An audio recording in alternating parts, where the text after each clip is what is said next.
Hello, hello, hello, hello, hello, hello, hello. All right. Welcome in, knockouts. I have a very, oops. Sorry, goodness. We were getting, we were getting started behind, listen. We're getting a little late to start right here. Okay, so listen, I have a very special treat for you all today. We have Brother Ankh, who was I'm going to show you all. Let me get this up right here. All right. So you all remember when we looked over that video with the demonic Mammy video where these two guys were discussing something and a caller called in and it happened to be the woman who we described as the demonic Mammy, right? And so I have this guy right here on the right, him. He has come to join us today to break down his take on what happened behind the scenes in that video because he was a part of it live. So look, why don't we do this? Welcome in, everybody. Welcome, welcome, welcome. Let's get live on these other platforms. We are live on Twitter, live on LinkedIn, and live on Facebook. All right, let's get this party started. All right. Hello, hello, hello, hello, hello, hello, hello. All right, hello, knockouts. Tanya TKO here, and I'm a self-love specialist from TanyaTKO.com. I help you learn how to love yourselves and one another. On this channel, we use viral video topics as teachable moments for what self-love or self-abuse looks like in your life. And we have been talking a lot lately about this story that went viral with a person by the name of Michael Noak, who some know as Brother Polight. It was revealed that he had been arrested for intimately assaulting a 15-year-old child, a young girl, who was the daughter of the woman he's dating, right? As all of this is coming out, people have been discussing this, and we're going to be discussing this video right here. On the left hand, you all identified this person right here as Sa Netter, a person by the name of Sa Netter. And right here on the right is a person by the name that you all have identified as a person by the name of Brother Ankh. He contacted me because there was this egregious phone call that came in while he was live on the air with Sa Netter. And the person who called in was blaming she was blaming the 14-year-old child, saying that Polight was vulnerable and that she could have been the predator, etc. And the only person on the broadcast who stood up was the gentleman on the right, who is known as Brother Ankh. So he is, I guess he's indisposed behind scenes because I don't see his camera up. So I guess we can't bring him on just yet. Now, okay. Now we see the camera has come forward. All right. So listen, I want you all to give a warm welcome to Brother Ankh, who is, let me get his, right here. There we go. So, hi, Brother Ankh. How are you? How you doing, sis? How you feeling today? I'm feeling wonderfully. How are you doing? I'm in there. I'm feeling good. I appreciate you bringing me through. There's a lot going on, and you know how it is. It's sometimes it's important to be able to speak about issues when you're behind the scenes, and I was there for that phone call. So I think, Yeah. So, you know yeah. what? So give some background because this was my first time seeing you, and this is probably some people's first time seeing you as well. So give some background. How did you get on that live? Let's start there. How did you even get on the live?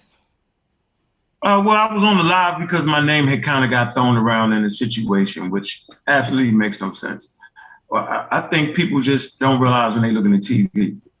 So, just because you might be on certain platforms doing certain things, when the damn movie is over, the movie is over. And the actors go where they're going, or the teachers go where they're going. And you should never misconstrue that those particular people are joined at the hip when they go home. That's just not how reality works. But I think we just caught up in the YouTube world. So, I let people make their own, calls. and I just do what I do. You know, I got on my shirt, suit up, suit up. Listen. Hold on. No. How did you end up on the broadcast? You said your name got thrown around. Yeah, my name just get because I've been on, I've been on some other platform. Some that actually has paid me to do speaking engagements. So when you see me out on 125th, I'm actually getting paid. I'm working. You know, I teach. I teach scientific literacy. I So you, teach no pseudo, no cult. so I'm anti-cult leaders. I'm anti all that. So I was on there doing my thing, what I normally do. God killer. okay, so you teach on 125th Street? Well, yes. At times, well, sometimes we'll have events, we'll have debates. So I actually was involved in an anti-vaccine debate. Oh, This was in Harlem. It was in it was in December 18th, okay. and I was going against the European community Got you. on the situation of vaccines. I know a lot of the Black community don't exactly trust or don't trust based off of the things we've been through in America, based off of the transcontinental kidnapping trade. But there's a way to determine whether we should trust somebody or whether we should not. And so I was actually debating that issue on vaccines. So of course I'm pro-science and I'm pro-African. So of course I would be pro-vaccines. Vaccines and inoculation is a All West right, African. okay. Hold on. All right, let's not get too far off topic. All right. So what Let's we're get going to do is we're going to jump into why we're here because you contacted me because you seem to have a strong reaction to what it is that she was saying. And so what I'm going to do is I'm going to bring up the footage and then I'm going to get your reaction to what it is that she was saying because at one point you had to combat her. And so we're going to get your take and what it is that you felt about all of that. So we're going to jump to a quick commercial break and then when we come back we're going to look at that footage.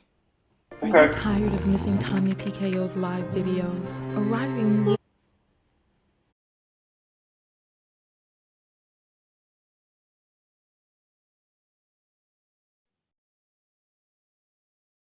Oh, okay. Yeah, Mammy.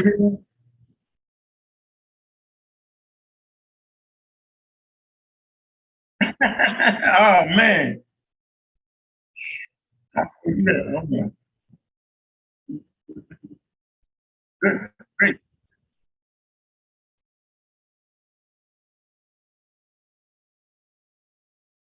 I'm looking. I have no idea the name of it.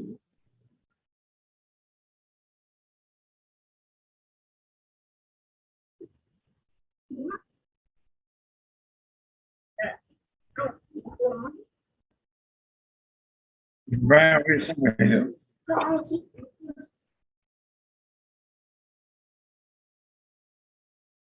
Might be Silent County speaks out on the station, maybe.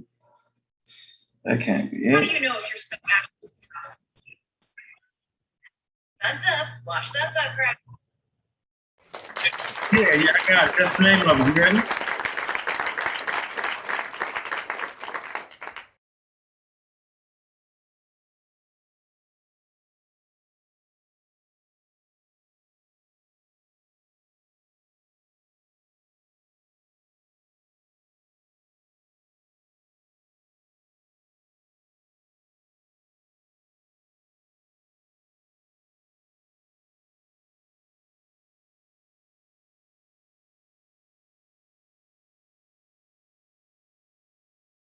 All right. All right. Sorry. I'm sorry. We're having a little bit of technical difficulties. I'm trying to get the I'm sorry. You all said the commercial had no sound. Well, listen. Join the text notification squad. The link is in the description. When you join the text notification squad, you get a text 15 minutes before I come live. That's the commercial right there. All right, give me 1 second. I'm trying to get the video up so that we can I don't see it under that name. Tell me the name. You see it under that name? Yep. Yeah, Sarnetta, SA space NETER space finally speak out on. All right. Okay, hold on. Let me look that up. All right. Let me just look up this guy's name in my viewed video so that I can. Yeah, that would be great. That would be great. All right. So listen, I'm sorry, you all. I'm so sorry. We're having technical difficulties. I will ugh.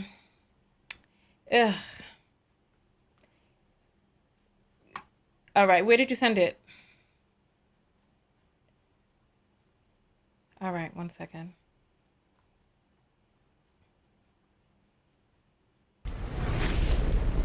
What the hell? All right, one second. I appreciate that. The apple is coming in. I'm going to grab that in one moment.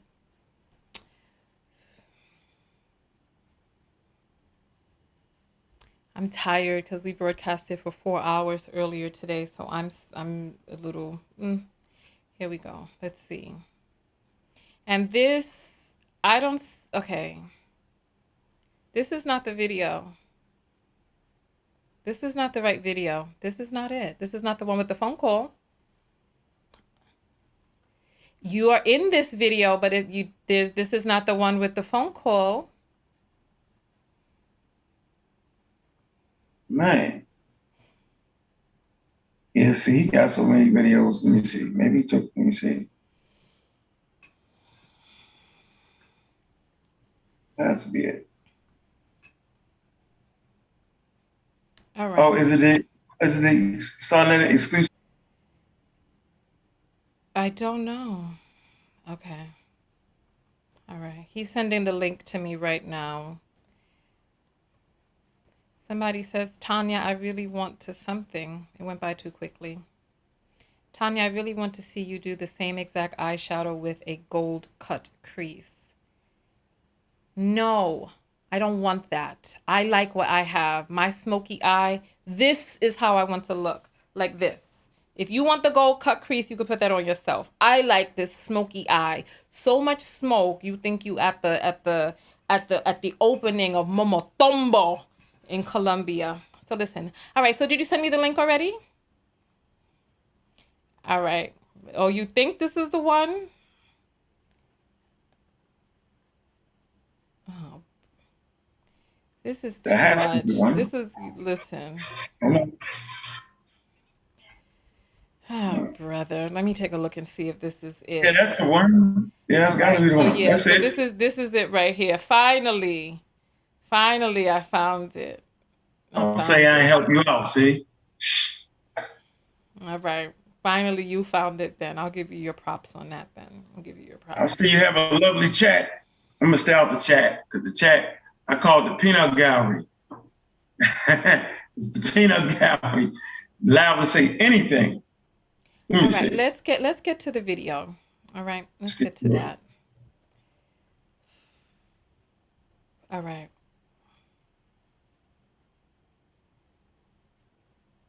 Okay, so here we go.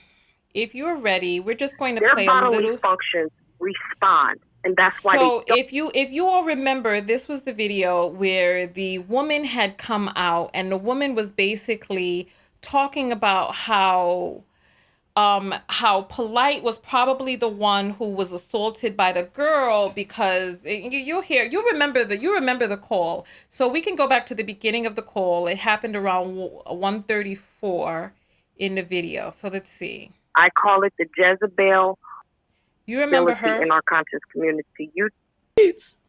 That's what they did do, though. They sure did. Oh, man. But you know what? I want to address that later on. I got a powerful show that I'm going to do. I was going to do it today, but I'm going to hold back and I'm going to do it tonight. I mean, tomorrow. Peace and Black Power family. What's your name and where you calling from? Mecca C, and I'm calling from Omaha, Nebraska. What's on your mind, Meccasim? Omaha, Nebraska. I'm calling because I've been watching this, and it's really disturbing to me. And I just want to say I've been watching you and Polight for over 11 years. What's disturbing to you, sis? What's disturbing to me is that we hold court in our. What's going on right here? You look like you're not paying attention to the conversation. You're on your phone in the background. What's happening? I'm actually listening, but I do that so I don't cut people off. They say I'm a cutoff artist. So I actually wanted the young lady to finish what she was saying. You're talking on a phone in the background. We see it in your hand. Yeah, I'm on the phone, but I'm trying to keep from saying something right off the bat. I know what to do. I got to keep myself busy. I'm listening to her though. Trust me. I hear everything she's saying. All right, let's continue. Minds and on YouTube without knowing the truth, and we have to understand that there's a truth and a truth, and then there's the truth. And we still, as Black people, don't know nothing about the law. Right. I want to talk about something about a vulnerability in our conscious community. You did something just recently where you brought out. We see you talking in the background. Okay. Yes. As Black, right. Huh? I'm an expert listener.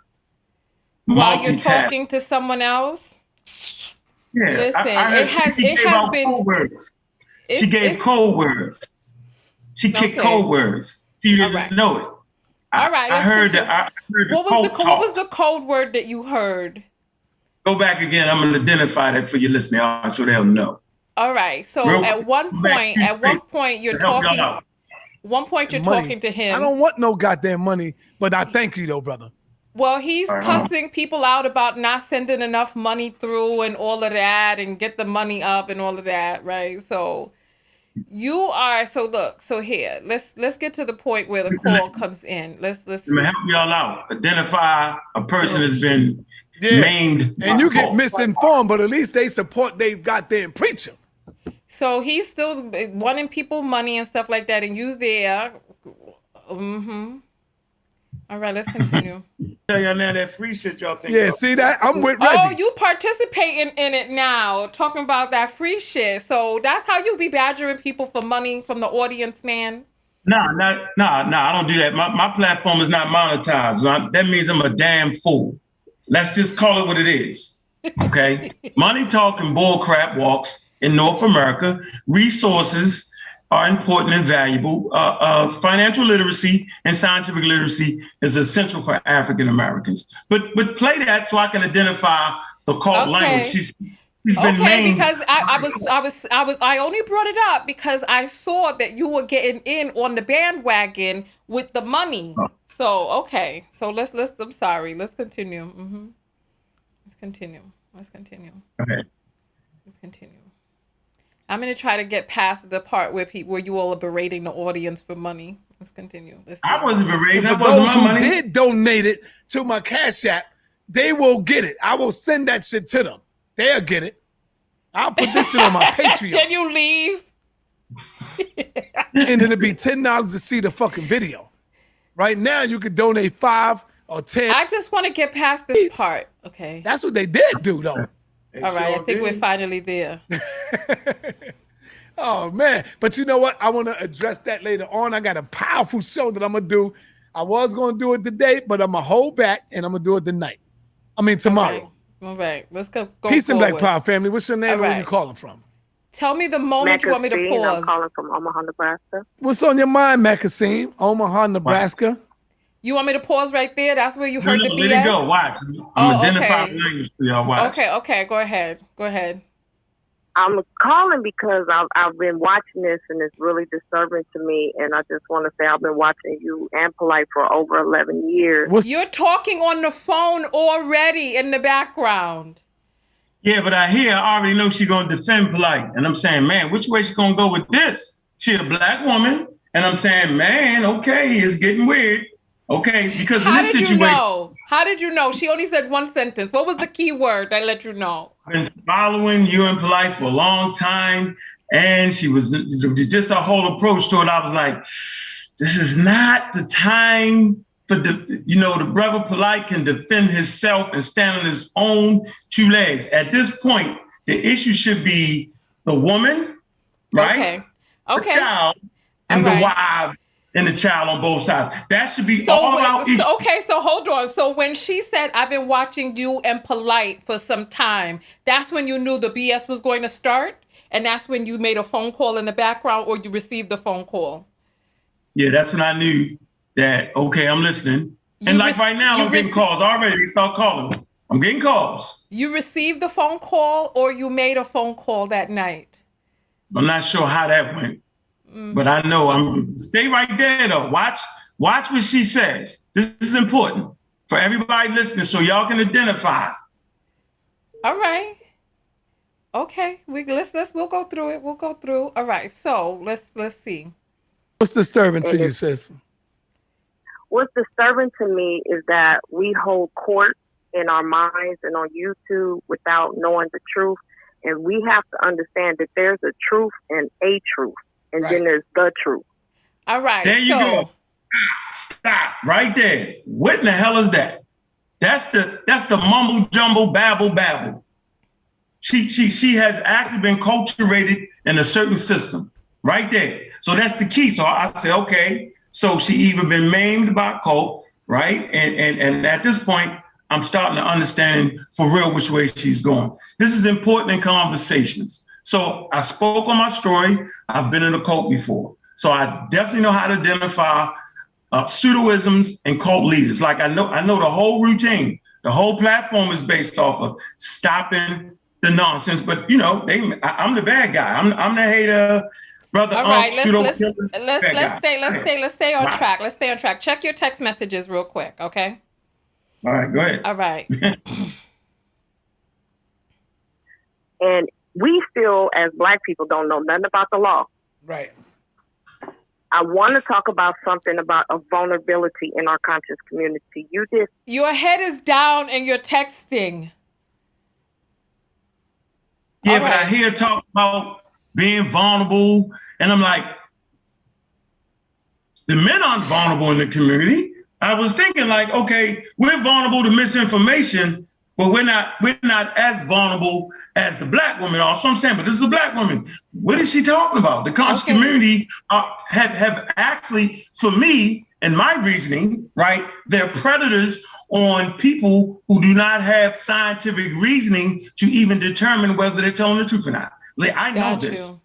All right, okay, got you. Okay, all right, we'll continue. All right, here we go. Something just recently where you brought out some childhood trauma.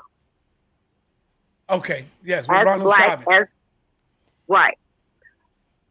There are certain things that, as a child of trauma, that we have to also look at.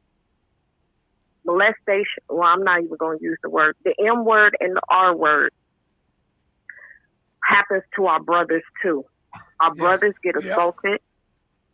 Doesn't matter the age of the victim or the predator. So I'm going to paint a picture for the people who are holding court on their YouTube channels and in their mind, that there could be a situation.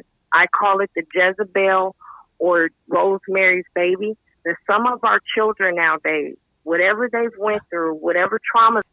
I see you making a face here on my broadcast, but in the original broadcast, it does not look like you're paying attention. Did you zone out? What happened? I'm actually paying attention. And at this point, people always say I cut off people, but I like to cut them off at the root when they start the debauchery. So, even looking at your chat, people actually think that I've watched some response videos. Like, I read books for them. We do not need to look at the chat. What we need to do is just watch the video. My fault. It's the peanut gallery. I apologize. That by the time these girls are teenagers, that they have a predatory Jezebel mentality. Now, okay, so now it looks like you. So now it looks like you're paying attention when she said the predatory Jezebel mentality. Listen, for those of you who don't know Rosemary's Baby, it was a movie that came out like in the 60s, 70s. I actually saw it. It was a terrible, terrible movie. But I suppose in its time, it was a good movie. It was about this woman whose husband got caught up in this demonic cult, and then they offered her up. I think she passed out, and then the devil had intercourse with her, and then she gave birth to Rosemary's Baby. I think her name was Rosemary. She had a cute little pixie haircut and everything, and then the baby came out a demon or whatever it was. So that's what that was. So now it looks like you're paying attention now. What was going through your mind when you had to and for those of you who are telling me to play it back, I played it in this is the third time I'm doing this. If you want to watch the whole video, I played it in many videos before this one. So what was going through your mind when you heard that she may be the predator? I was thinking that, man, she really did that in this situation, which is touching to a lot of Black women, just based off of the whole environment. I say, she said that? So I understood right there she was speaking from a position of pain. Okay. And the words she was actually using was cultish, cult-like. So she had been groomed in some type of system at this point. It was the Hebrew system, just the whole conscious community, mumble jumble, babble system, or you call it the pro-Black nonsense. I don't know what it is, but I knew at that point this was going to be a good one. But in fine fashion, Sarnetta cuts me off. But that's what he do. But I ain't mad because. Okay, let's see if you got cut off. Let's see if you got cut off. Let's go. We've been having these so-called reports. Of course, we're going on the devil's platform to get these reports. That yes, there were things that were found on this woman's clothing or this young girl's clothing. But what are your thoughts about that? First, the devil's platform. You had a reaction.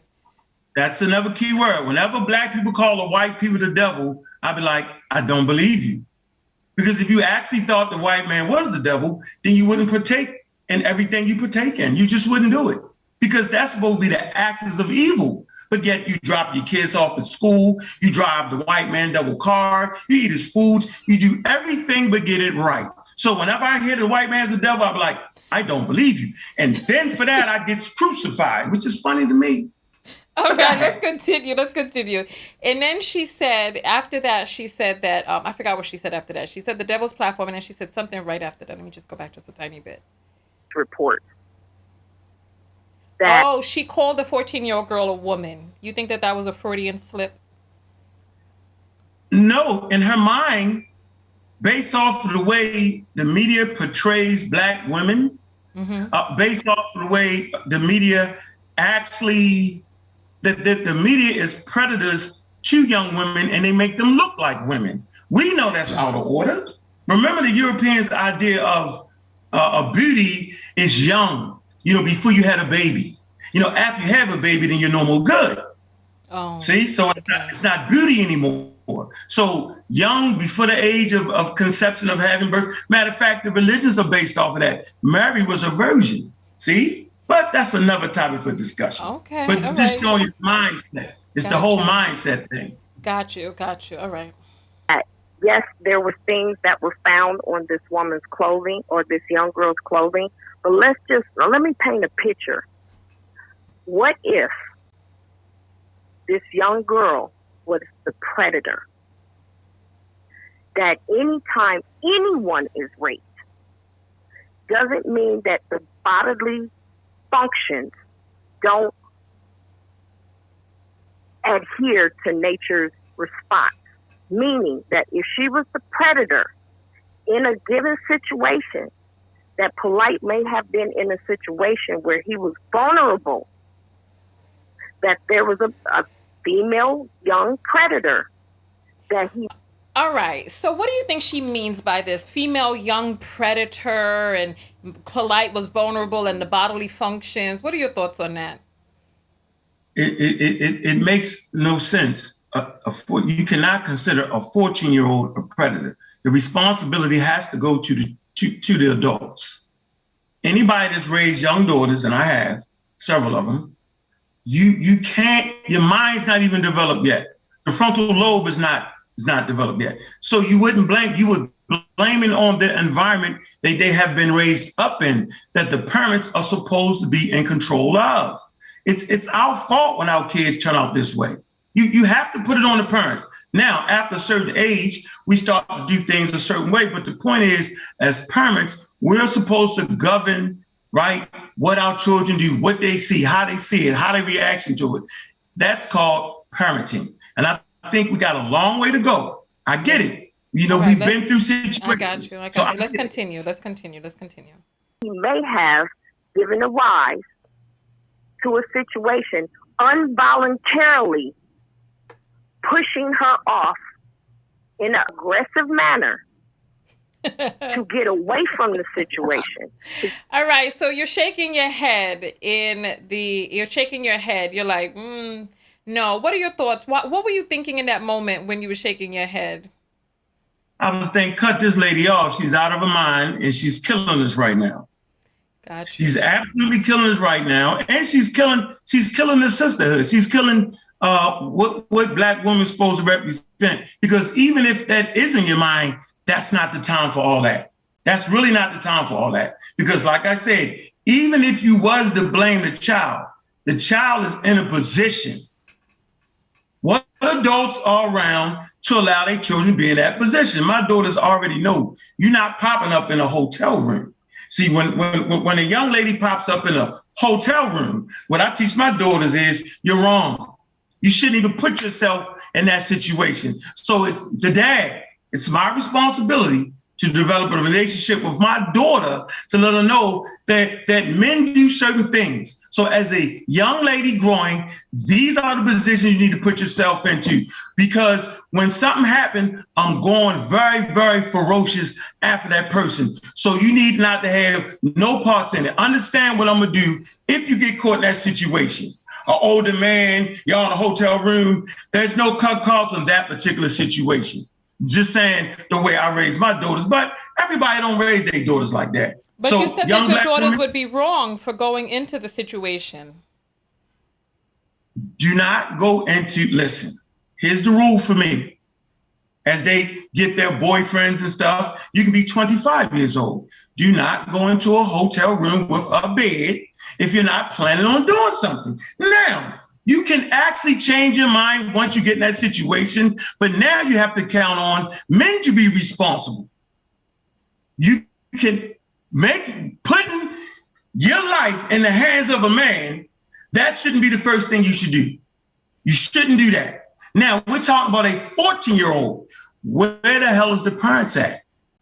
Certain things you shouldn't do. Now, there could be situations where you trust certain people with your daughters. That's a different situation. That's a whole nother conversation. But what this lady is talking about, she's trying to say that that young lady actually is responsible for all that. That's nonsense. That wouldn't even make no sense based off of what she don't even know the situation yet. That was my whole point. That makes no sense to me. All right. There's a few different things. I feel like a lot of the things that you're saying is getting convoluted because there's so many sentences strung together. So you said that you teach your daughters that they're wrong if they go to a hotel room. First, my older daughters, let's get this straight, grown, 21 years old. When we're talking about men, we're talking about relationships, male, female, grown relationships. Well, how does that sentence relate to the conversation that we're having right now with this girl and this man? Because she made the young lady grown as if the responsibility would go on the child. You wouldn't place the responsibility on the child. The responsibility would always fall on the parents. Right, but you said the sentence, if my daughter goes into a hotel room, she's wrong. My older daughter, if she goes into... You said she's in her 20s. 21. So she's wrong if she goes into a hotel room? No, if she goes into a hotel room, watch this. Yeah. With a bed, because that's what hotels are. In today's world we're living into, if you go into that hotel room and are not planning on being with that man, situations can occur that will put you in a position to either look crazy or go through this whole scenario. We know what that scenario is. I'm saying that never trust a man. Never in that trust scenario. A man? What I'm saying is you should know that if you're going in a situation with just a bed, that you've already made your mind up that you want to sleep with that man. Because that's what you're doing. But where does you said that they would be wrong, but where does the wrongness come from? What? I mean, for the older daughter, right? So here's my point. Mm-hmm. Don't put yourself in a position that you're not willing to finish. Because you cannot trust a man to stop. Now, my rule for me as a man, a woman can tell me to stop at any time. I have enough self-control over myself. But I know some men that don't. They figure, well, once we there, close off, then that's what we're doing.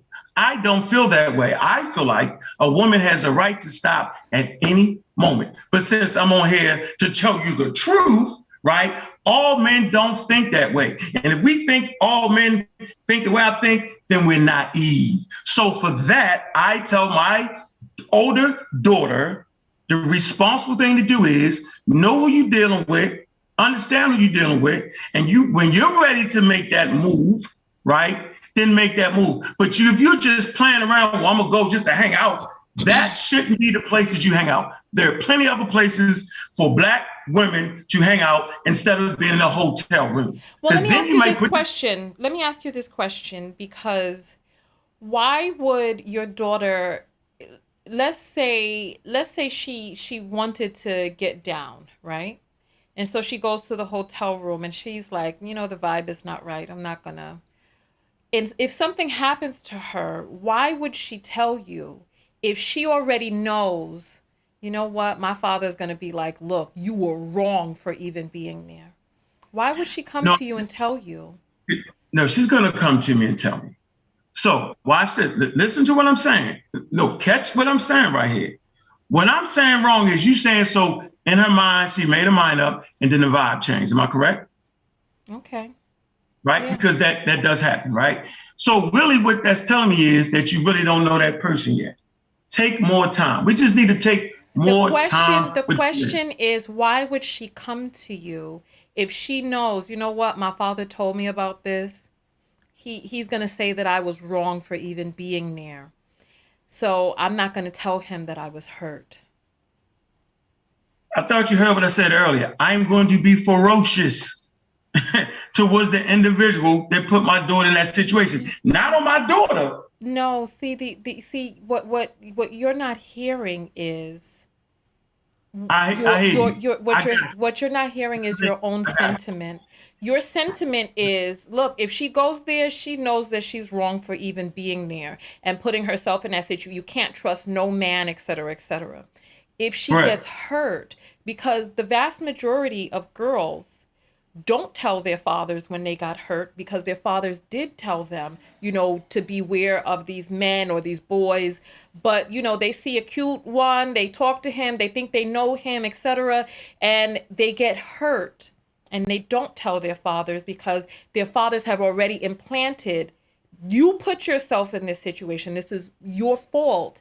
And you were wrong for being there. And they don't tell their fathers, and they just go and they go into the shower, they wash themselves off, they cry, and they deal with the emotional trauma because they, how many of us have been scammed by people? And we don't tell people that we were scammed because when people hear the story of how we were scammed, they're going to be like, oh, you were stupid, this, that, and the other. I was in Argentina and I was walking under this tree and I heard this splatter on my backpack. And this nice old lady, she was so sweet and she was rubbing on my face and she was like telling me, oh, let me help you. Nice little old lady, wrinkled and everything, right? She was with a gang of people who were waiting for me to take my backpack off so that a dude, because I had just gotten off this bus, I had like a pack with food in it, right? And they did get me to put my pack with food in it down. But my backpack with my stuff in it, I'm from the Bronx. I wasn't letting that be away from me. But what they do is they have all of these people around distracting you. There's a woman who comes up and she's like, oh my God, look, this is so bad. Oh my God, you got to get that off of you now. Oh, this is terrible. And then there's a man who comes and the man comes up and takes your stuff, right? I did a video telling people about this scam that happened to me because they got one of my bags, the bags that I had my lunch in that I got from the grocery store. You know how you buy those 99-cent bags? And when I told my story, people were like, oh, Tanya, you're stupid. You should have known. That's an old trick, blah, blah, blah, blah, blah. Now, I'm an experienced traveler. I've been to more than 30 countries and multiple continents and seen many wonders of the world. I am well-traveled. I'd never seen that scam before, though. I'd never seen that scam before. And people told me that I was dumb. And there are many people, let me ask people in the audience, how many people out there have been scammed and because you were afraid of what people would say to criticize you, you never told anybody? If that was you, put up a 3. If you always tell when stuff happens to you, put up a 4. Let's see the survey. It's going to take about 20 seconds for the survey to come through. Okay. I just want you to see something, and I want other men out there to see something too, because, you know, we think that we teach our daughters, but what we do teach our daughters is to close their mouths and not tell us and not open up to us because they're going to be blamed. So they think. So let's, as soon as I see so you see the votes begin to come in, right? Okay. So this is 3. This is the number of people who never told when they were scammed. The 4s are the people who always tell. So these are people who just did not say anything. You see the numbers, you see the difference. The majority of people never said anything, right? And so now we're going to switch it up a little bit, right? We're going to do 5 and 6. If you were assaulted intimately and you didn't tell people, and you didn't tell your father or you didn't tell your brothers because you felt that they would think that you were stupid for getting into that situation, right? Put up a 5. If you, regardless of how you felt that, how they trained you, put up a 6 if you told them anyway, even if you felt that they were going to call you stupid. So the new numbers are 5 and 6. So there's a 20-second delay, so we're going to wait for those to come in, right? And so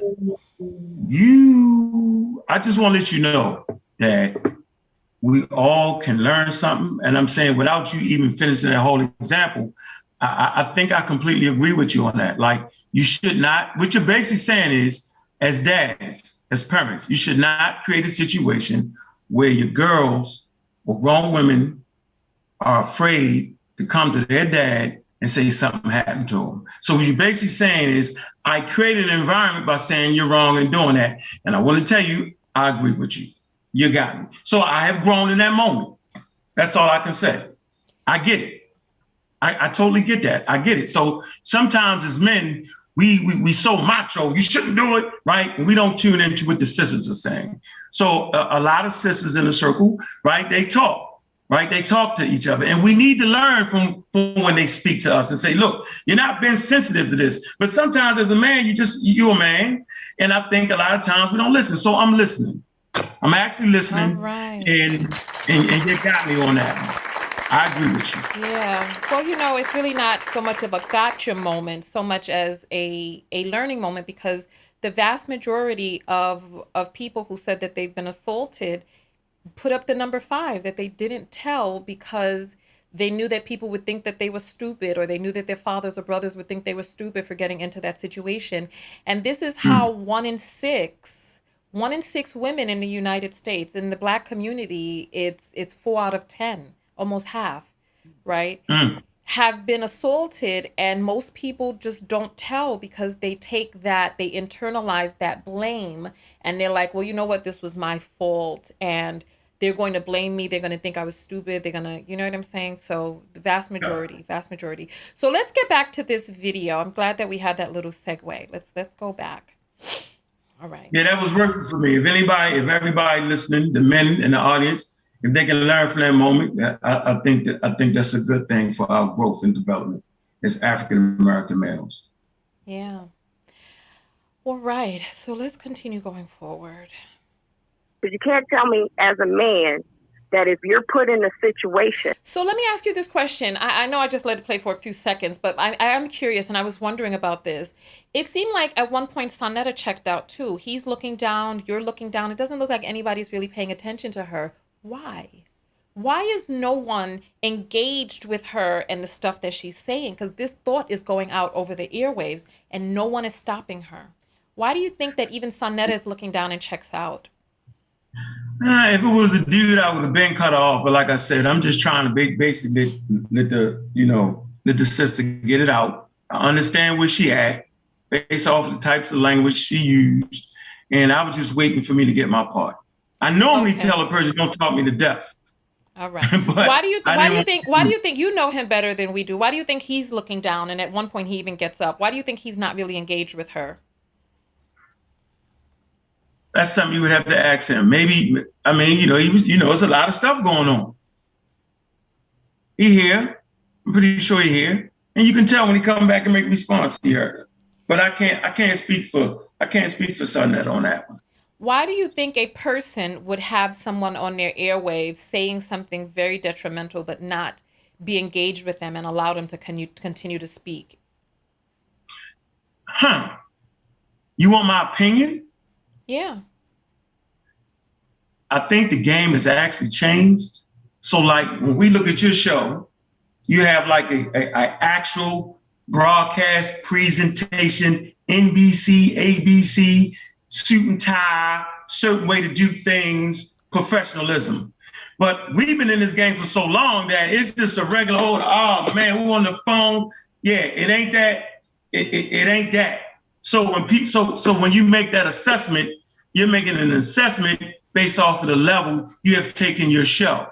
When we do shows, we be wilding out. We just be, yeah. But the game has actually changed, and those who don't straighten up their platforms will get left behind. So that's why I think he wasn't engaged, because that's what we normally do. You get a whole lot of crazy people calling up, pseudos saying anything, and you just, I know what it is. I can hear them. Yep.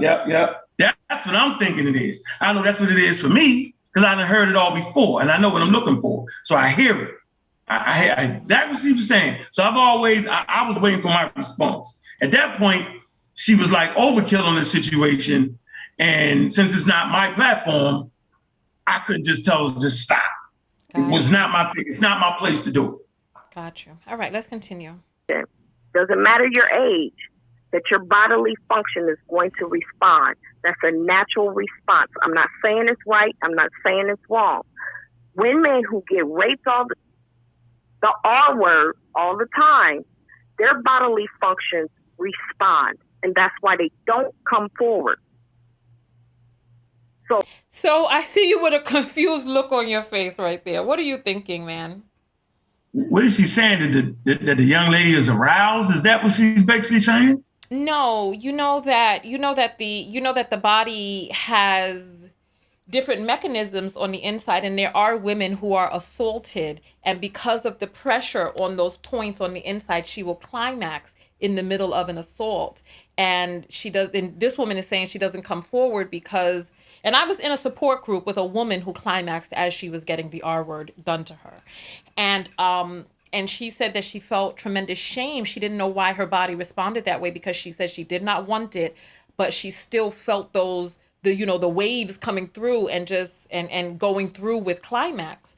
So that's what she's saying. And so you didn't know that was possible?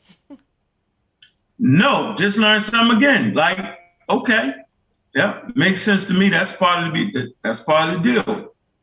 Yeah. That's interesting right there. So now, just looking at the whole situation, just in women in general, in rape cases, wow, that's a lot. You can't say the R word on these platforms anymore. Man, that's a lot. So that's a lot.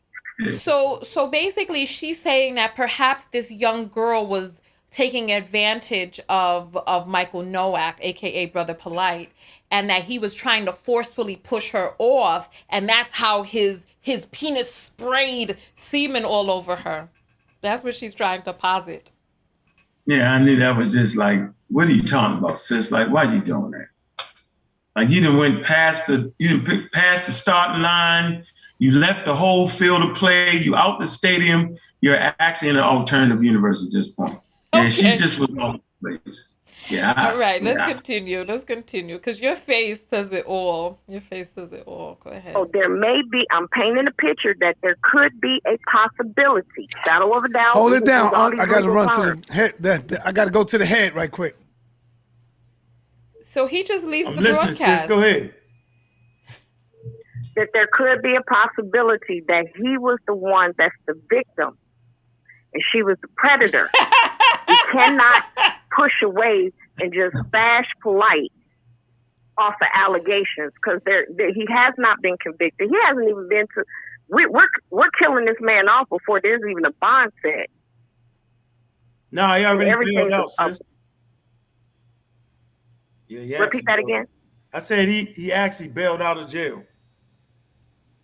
Okay, but he was already convicted by us. No, I'm saying that's wrong. But everybody, not by us, by some people just feel like doing it. But I'm not gonna get into a wild theory of how, not a theory. Okay, not a theory. What I'm saying, we have to look at all aspects. Yes. Why not a Jezebel mentality? That's a theory. We have to look at all aspects. You're right. That's not even a theory. That's just you talking on that. I'm not going to bring. I don't think that's right to say that though. I don't. Yeah, I wouldn't say that, sis. That's crazy. Yeah, you should get off that. It sounds harsh. No, you don't need to say. But there are. So I see that. Okay, so I noticed that once the host left, that you were a little more forceful with the caller. Was that by design? That's because now I have control, and let me do it the way I do it. Okay. Sis, you're out of your mind right now. I don't want to be disrespectful to a sister, because a sister is not a man. You're supposed to talk to a man a certain way, and you're supposed to talk to a sister a certain way. So that's why she actually has that leeway right there. But in actuality, I'm thinking, like, why would you say something like that? Like, you're out of control right now. Like, this is not it. This is not that moment. And then you're on here with me. I'm definitely not letting you get away with that. Like, you're supposed to know who I am. Like, what you're saying right now is just out of control. I almost wanted to say, sis, you're badass crazy. But okay. She's a bit, she's far gone right there. So I got to realize that it's her trauma she's really speaking about. When you really think about it, it's something she done went through in the way she felt about a situation. So we're actually delving into her life right now. She's telling her story. So you think she was blamed, or you think she blamed a girl, or she was a girl and she was blamed? That's your theory? Yeah, yep. I think she actually went through that. Yep, something. So you think that somebody convinced her that she was a predator as a child? Yeah, I think, and not trying to be funny, but it's situations, and I've heard of situations, not gonna bring nobody's name up, where moms, to keep the man in the house, it's not even dad, keep the man in the house, they don't want to break that bond, and they side with the male in the house. And the females be going through the situation, but they just want to believe the man so much and not think about their kids. I know real life situations like that. It's so desperate for the man to stay in the house. So the black male worshiping culture, just desperate to have a man in the house, that they would side with the man and forsake their own child. I've heard about situations where they've kicked the male child out because he just wasn't really getting along with her man. I've heard about that. I don't know of anyone who I don't know of anyone who that the girl was being violated, but I know that does happen, and that's sad. All right, let's continue forward. Let's continue. Are young girls. You cannot deny, brother, that there are young girls out here that have predatory mentality. What I'm saying, there are women out here that have predatory. How many men, as young boys, I just brought it out without bringing it out, have been molested by older women? You can't tell me that younger girls are not predatory. These young girls look like grown women. So I'm not trying to accuse anyone. Hold on. Let me ask you a question as a man, because I see that your co-host is nodding that little girls look like grown women. Have you ever been confused? I'm curious. Have you ever been confused by a little girl that she was a grown woman?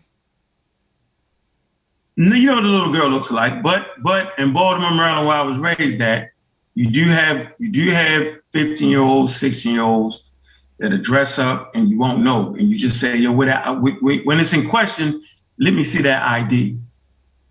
Just let me see the ID. When it's in question. So it's possible for a 16-year-old to look grown as hell. Okay. That from a man's perspective, I'm telling you, y'all can beat me up, but you can. And if it's in doubt, you're supposed to ask for ID. Simple as that. Okay. Oh man, wow. All Yeah, right. so you off the makeup. So let me ask you this question. Interacting with a person. So you can look at a person who is 16 and you may not be able to tell that they're not 22.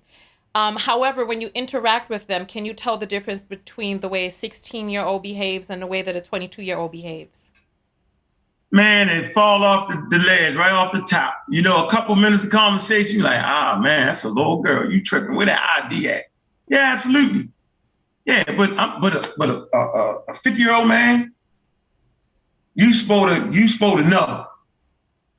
When you get my age, you supposed to be seasoned in the art of conversation with a Black woman. You supposed to know if she's extra young or not. You supposed to be able to feel that and know that. You should know there's a limit. Like I'm not dating a person my daughter's age.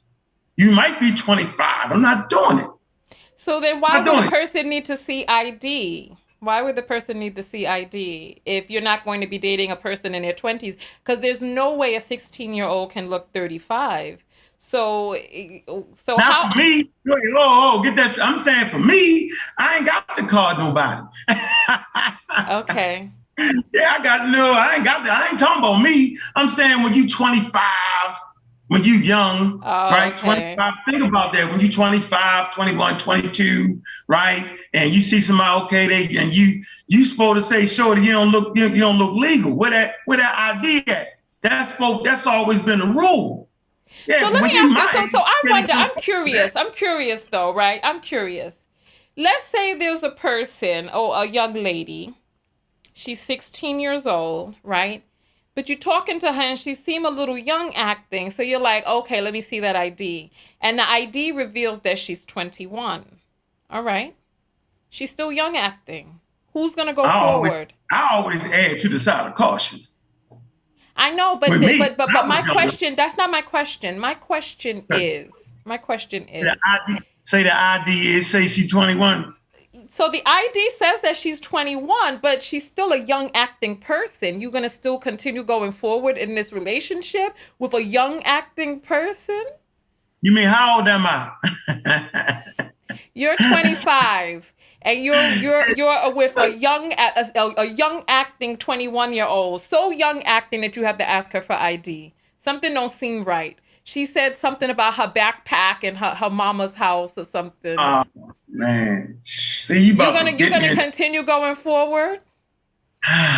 Man, at 25, yeah, you ain't worrying about the mind all the time. It ain't even about that. It's about young, healthy, athletic Black men and Black women. The most powerful force on planet Earth is the relationship between a young and shaped Black man and Black woman. Like you, that's undefeated. You can't stop it. Yeah. Hold on. What do you mean I'm talking? What do you think I'm asking you? What do you think I'm asking you? You ain't worrying about the mind at that point. You ain't worried about what? You ain't worried about the mind at that point when you're young like that. The forces of nature are taking over. You're not worried about that. Those hormones are flying around. You know how it is. Like that's why, listen, it's the age of reproduction. Homo sapiens sapiens only got a certain amount of time to reproduction. The strongest force between men and women is the reproduction because we're animals. Simple as that. We're animals. And the thing that actually guides and direct us on how we're supposed to pick and choose our mates is culture. And this is the conversation that we never have. What is it that your culture teaches you about the opposite sex that allows you to be with them? What are the guidelines? What are the rules? What are the regulations? This is culture, and this is what the African American lost in the transcontinental kidnapping trade. We lost our culture. Culture tells you what to do and how to do it and when to do it. Culture identifies your enemies, right?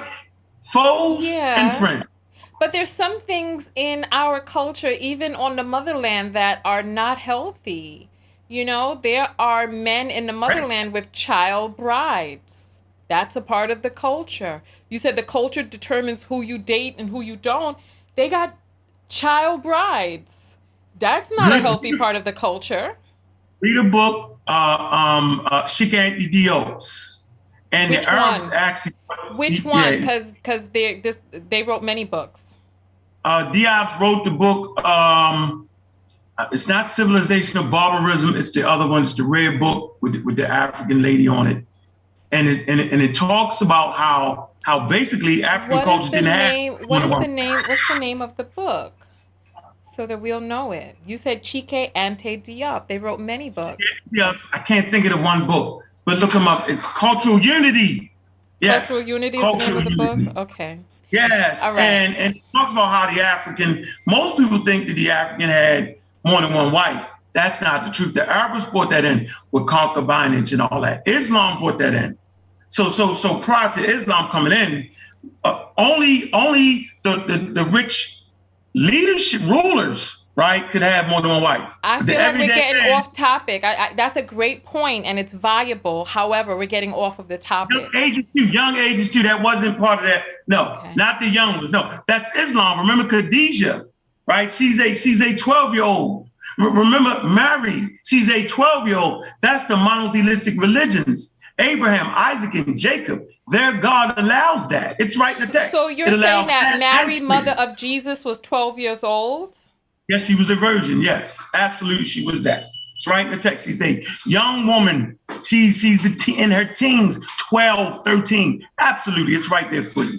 But we don't know what we do. So you all are saying you're saying Mary, mother of Jesus, was 12 years old, and that the Arabs brought that in, and that. So what does that have to do with the question that I asked you? You said I asked you if there was a person who was young acting, right? A person has to ask for their ID. They get the girl's ID. The ID says she's 21, but she's still young acting. She's immature. She's childish. You're going to continue forward. And you said, how old are you? I said, you're 25. And you said, yes, because nature is going to take over. It's going to take over. You're not going to win that. That's the most powerful force on planet Earth between the black man and the black woman is reproduction. That's our only goal is reproduction. And to produce valuable offspring. So now we're talking about how do you choose a woman that is valuable offspring? I always teach my sons, man, don't always go for the looks, bro. Go for the mind, go for the brain, right? Go for intelligence. I just had a great track record of picking my two baby mothers, excellent mothers. Absolutely. Two positive. Baby mamas? Yes. No ex-wife? Yes. No wife? Yes. So all of that, you got ex-wife, baby mama, and a wife right now? No, you made that up. I'm asking questions. It's getting convoluted. No, there's two baby mothers. One is my ex-wife. It's not convoluted. Why would you call your ex-wife a baby mother? No. Because she's the mother of my children, and she's my ex-wife. She's the mother. Like the strongest thing you can be on planet Earth is a mother. That's why you would never hear me say the black woman is God. She's a mother. That's like essential for the community is motherhood and fatherhood. I know, but baby mama is not an exalted term. Baby mama is ex-wife has more hierarchy than baby mama. Baby mama not my circle. The mother of my children is the highest office a black woman can hold in my life. So you're saying hold on. The mother of my children. So you're saying that a woman who has, with no commitment, given birth to your child has a higher title than a woman who you pledged your life to in holy matrimony? No, wouldn't say that. What I'm exactly saying is what you're saying. Watch this, though. Watch this. Let's see if we're ready for the answer, right? The mother of your children actually extends your gene pool. Okay. Simple as that. Without having a mother and having a mother that raised your child to make it to the age of reproduction properly, that's when your genes will run out. So what I'm saying is that the mother of your children is essential. Now you're talking about marrying the mother of your children. She's still the mother of your children. Just because you're married to a man doesn't denote her being the mother of your children. Hierarchy. Listen, we have privates, we have soldiers, we have sergeants, we have officers, we have majors, we have captains, we have corporals, we have ranks. We have ranks. Are you saying that a baby mama, where is she in the rank? Wife, baby mama, where's the rank? I need to know. The mother of my children is right. My wife is my wife. Watch this. My wife is my wife. And where she is the mother rank? Let me finish. So they're right here. They're on even plane. Now let's talk about relationships. Now the relationship is here. That's two different things we're talking about. I just want to make it clear. We're talking about the relationship that I have with the mother of my children, right? And my wife. It's here. I don't understand. Which is where with the scale? Tell me which is which. The motherhood is here. Okay. Because with wife. it's essential for my genes being What is forward. This hand, honey? What does this hand mean? And what does this hand mean? This hand, now the relationship that I have with the mother. I need you to label the scale. What does this hand mean and what does this hand mean? Here's the scale. It's even when it comes to motherhood, because they are both the mother of my children. You have left hand and you have right hand. I need you to put one hand up for wife and one hand up for baby mama. Left hand is wife. Okay. Right hand, right, is the mother of my children. Okay. Both of them are the mothers of my children. So they're right here. Now, the marriage part is really a relationship and a union. So that would elevate the wife to here. Okay. That's what I was trying to make. Let me do it one more time. No. I got you. So what you're saying is wife is here, baby mama is here, right? I didn't do it that way. I said, you keep saying baby mama. That's the ghetto. That's the baby mama. Disrespect. Honey, I'm using your word. You used the word baby mother. That's how this conversation began. Because I said, You're right about that. But I forgot where I was at. I slipped a little bit. So now that I realize where I'm at, let me say it the way I mean it and the way I feel. It's the mother of my children. And I place top-notch value of the mothers of my children. Now, the marriage is actually a relationship. So now you have a relationship with your mother of your children, right? And you have a relationship with your wife. So of course the relationships are going to change the scales now. All right. So this is where we're at, right? Absolutely. Absolutely. Wife, mother of children, because of the relationship, right? Marriage, so what happens when she's no longer your wife? Does that now go down and now she's reduced to being a baby mother? Ooh-wee, that depends on how the marriage went.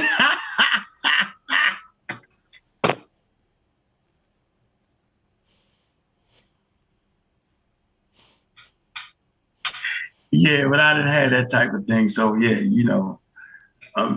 So what you're saying is now that the relationship is over, she's been demoted to term of baby mother. No, of course not. No, because So let me ask you a question. Ex-wife, baby mother.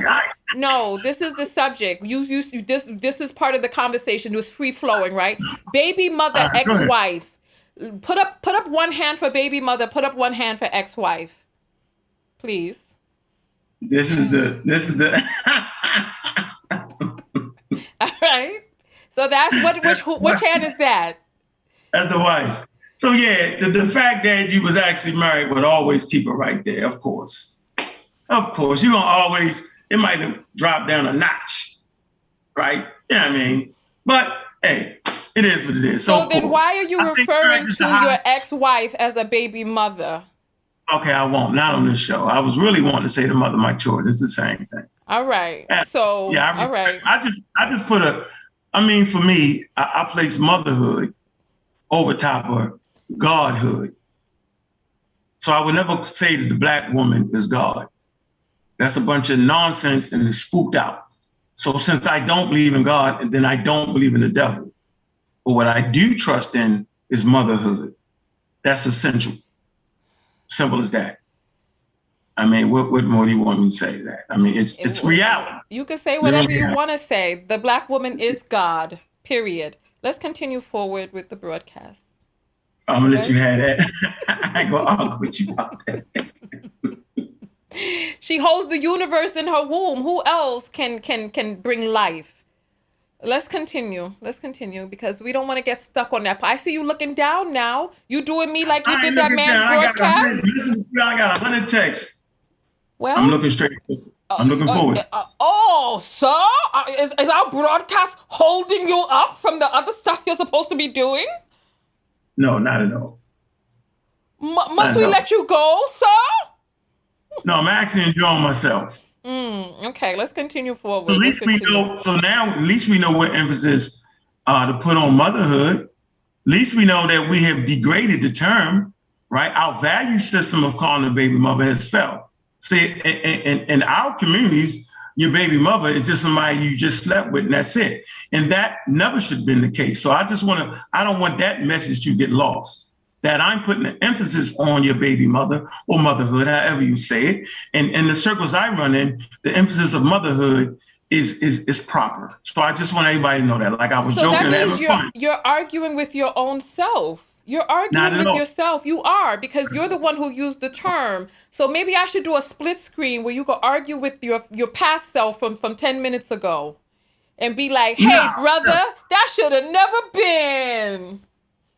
I'm cool with saying baby mother because everybody know what I mean in my circle when we say that.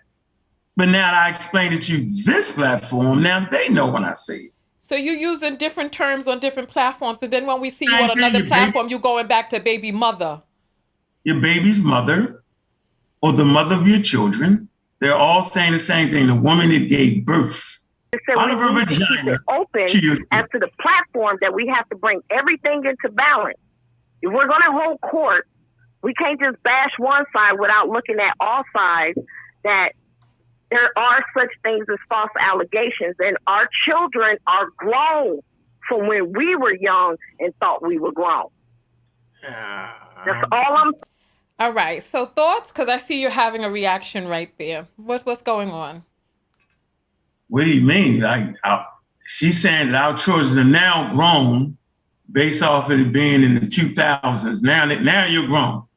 But you never was grown at 14. Even when the laws were different in the 1800s, 1900s, where they were marrying 13-year-olds and 14-year-olds, mm-hmm. Their moral judgment was wrong. And that's the point. Morality is based off of the culture. That's the whole point. Like morality, it does not come from God. It comes from human beings. So the morality code was wrong, and we can look back on that situation and say, man, that morality, that was wrong. That was wrong to marry a 14-year-old. They weren't mentally stable for that position. That was wrong. So for her to make the statement that, oh, now they grown than us, that's not the truth. Homo sapiens sapien 350,000 years ago is just as intelligent today. That has not changed. It's just the way we see the situations based off our cultural containers. But go ahead, sis. Okay. All right. Well, thank you. Thank you. We have a little bit more of the broadcast that we're going to get through, but I think I hear something. What's that?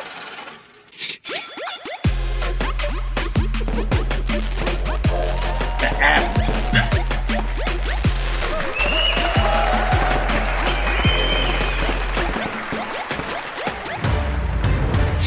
All right, so we have some apples that have come through. And so Tiffany sends $5 and says, please invite Dr. Boyce Watkins on panel. He's qualified. All right, well, we appreciate that. Thank you. Thank you. And Chiquita sends $30 and says, for you and your guests, crown, crown, crown. All right, thank you for that. Thank you for that. So I have $15 for you, my friend. I have $15 for you. And I'm going to donate it back to you. Wow. Hold on. Let me try to get you on so you donating it back to me? No. I'm going to donate it back to you. Why? You don't want to receive? I love receiving. Okay, so why don't you want to receive then? Why don't you want to receive? Okay, go ahead. I'm going to let you cash app it to me, and I'm going to cash app it back. All right. Why though? Let me hear why you cash apping it back. I'm just saying I'm enjoying your platform, and I hope when I said earlier that we've been on there a long time because I'm sure you've been on here. I don't know how long you've been on here, but what I was talking about the actual quality of the show. So, you know, like Dr. Oya Maya, she has a lovely platform, and it's like this. It's very professional. So my point is that I was talking about the level of professionalism. We just comfortable with our thing. Person called in. But I'm asking, why are you giving the apples back after Chiquita has given them to you? Chiquita, I changed my mind. I'm gonna keep it. Let's go back to the thing. Here we go. Let's continue. So you have this look on your face. So you're saying that the children are not grown. You've been around for many decades. Do you think that people were more grown back in the days or more grown now? No, it's always based on the child making decisions. Like I know for me, I was 12. I started getting it at 12. And you started getting what at 12? By having sex with another 12-year-old. Yeah. So don't, you know, yeah. I ain't gonna say I ain't like it either. I thought the only thing was 12-year-olds do that?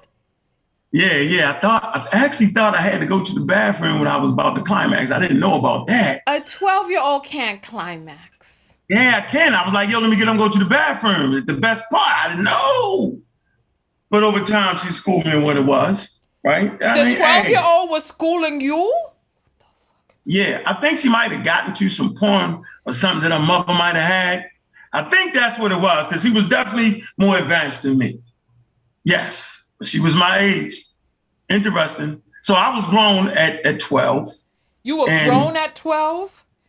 As far as having, no. But I swear, mentally, 13, 14, I was just hung out with the older people at 14, ran the whole hood at 15. So I don't know. I'm not a good example for all that. So what you're saying is that so you're agreeing with the caller then. You're saying that this girl who was 14 could have been a queen pen. She could have been the one who tricked. No. So no, see, when you're an adult, that's never proper. That's the point. I'm 12.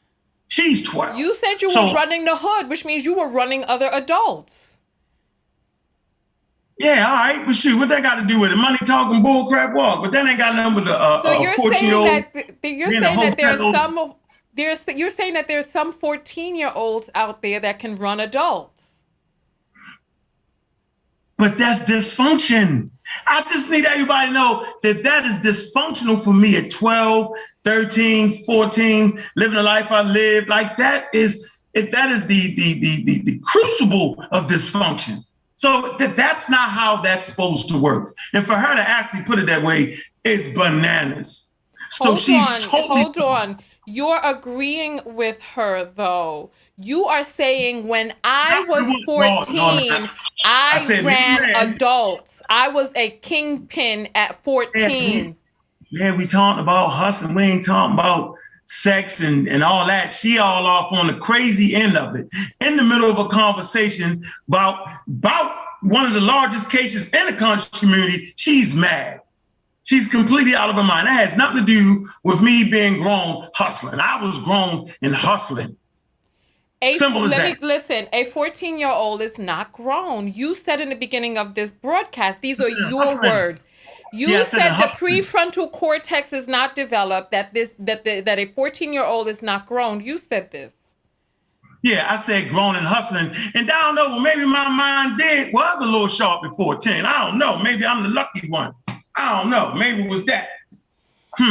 But of course, at 14, I wouldn't actually know. But I did hang with the older dudes and did everything they did. When we're children, that's the oldest we've ever been. Of course, we think, listen, I thought I was grown at 16. I thought I was grown. I have my little Halle Berry haircut. I thought I was grown, right? But I can look back now and say I didn't know what I was talking about. You are 50 looking back when you were 14 saying that you possessed the mind of an adult man. But let's look at it the way she was looking at it, though. Let's keep it right there. She was putting responsibility. That's why she said that. When she made the statement that they're grown now, she was trying to put the burden of responsibility. Because when I got locked up at 12, because I got locked up at 12, selling weed, right? My mother had to come get me. So obviously I wasn't as grown as I thought I was, because I couldn't get myself out of that situation. 12, 13, I couldn't. So what she was talking about was responsibility. So at 12, I didn't have responsibility over my life. 14, no, I didn't, all the way to 18. So no, I wasn't grown in responsibility. I was grown in the game. That's different. Oh, okay. So you were grown in the game. So there's different type of grown. So, absolutely. but you see, and I see people are saying that we're off track, but we're not off track. We're right on track. Because we have a man on our broadcast who is positing that he was grown at 14, while discussing a phone call where a woman is saying that the girl may have been grown and aware at 14. So which one is it? Is a 14-year-old grown and aware, or is it just you? You're just grown and aware. Well, then maybe that girl is just grown and aware. Maybe she'll come back at 50 and be like, yeah, I knew what I was doing. I battered my own mouth. I was just aggressive with it. Yeah, that's stupid. I wouldn't say that. I was just grown and having an amount of pounds. Yeah, and actually getting locked up and going to jail and having your mother to get you clearly proved that. So she's absolutely wrong. So that lady that's not the truth. That young lady is not grown in her decision making. And I told you that behavior was dysfunctional. For me, as a man growing up in Baltimore, Maryland. So I clearly identified that what that lady was talking about, that she's grown as far as her sexual organs and making the right decisions. No, that's a bunch of malarkey right there. But I was grown enough to buy some pounds, so that was grown for me and for what I was doing. But the decision making was very, very faulty, and I can admit that. So I'm not making that shift from a person hustling, right, and the person being in a room with an older man that's 14 or 13 or 12. No, that's bananas and bonkers. I don't even know how she brought that up. Yeah, that's just crazy. Listen, I hear you, because in the same conversation, and people are saying I'm all over the place. No, we're right in line, baby. We're right in line, because we all hear. We hear. In your mind, you felt you were grown at 14, and then now you've changed it to you were grown in the game, but you were not grown in terms of responsibility. So, but I see you with the pride. I saw you with the pride saying, yeah, I was a kingpin. I was running the hood at 14, at 15, running the hood, having intercourse at 12, locked up at 12, running the hood by 15. So is it that some 14-year-olds are grown or no 14-year-olds are grown? Because if some are grown, then... I like this part. When you rewind it from the top, I said, grown in the game, baby. That's why I like this. I don't forget that. Hit the rewind. I said, grown in the game. Early in the game. Absolutely. You ain't know I said that, did you? You missed that. How'd you miss it? Well, you pad your sentences with a lot of words. So naturally, when you're speaking, there's some words I just have to cut out because they don't add to the sentence. But that's fine. If you say that you were grown in the game, that's fine. If that's what you're saying, let's get back to the broadcast. But we can't apply the situation to that crazy caller. We can't apply. Like, come on. No one's saying. Listen, if somebody's going to posit that some 14-year-olds are grown, then it applies to the conversation. It definitely does. Okay. All right. Okay. So long as we know my stance on that, I never thought that lady made no sense. That's all I'm saying. I'm not accusing anybody. We just have to keep an open dialogue. All right. Thank you, sis. I appreciate you. Thank you, sis. We got to move forward. A lot of people don't agree with you on this, but it's all right. Yeah, she ain't kind of, it's a 14-year-old. We're not going Jezebel Bible character and play that game like that. Like, we need to get off. I didn't bring any scriptures up. Yeah, I said Jezebel mentality. Said Jezebel. Jezebel mentality. So we want to protect the young babies. We want to protect the family. And Polight is a grown-ass man. He can stand on his 2 feet and stick his motherfucking chest out and handle his business. That's Polight we talking about. Thank you, sister. Appreciate the call. Thank you. We ain't talking about a little scared to talk individual. He can handle himself, right? Trust me, Polight gonna be all right. We got to worry about, you know, the black women in this situation right now because they always get left out. So you know what's crazy too? Huh? You know what's crazy to me? It's like you can tell when a motherfucker have an agenda to tear down somebody because they just worrying about Polight. They not worried. You don't hear them making a video about the child. Like if this shit is real, and what about her psychology? Like how is she gonna go further? What do we need to do? Like if you really cared about that shit, yo, we need the mother so we can set up a funding to send for the child if this shit is real. You don't see that shit. Peace and black power, family. What's shit? All right. So then the next call came in. And yeah, there we have it. That's actually the point where I just was making, because before that point, I hadn't heard anybody say that about, what about the young lady? What about the mom? What about the wife? Right? The two wives. What about the children of the two wives? And before that point, I've seen videos and no one has actually mentioned that. And the first thing I always hear is Polight. Well, what about, you know, the victims? So there's more than one victim here. There's victims. The sisterhood is under attack at this point. And to leave them out of the conversation is crazy. I'm waiting for the women to step up and talk about it. Like you talked about not putting your daughter in a position to think that she did something wrong and not tell you. I think that's a central part of the conversation there.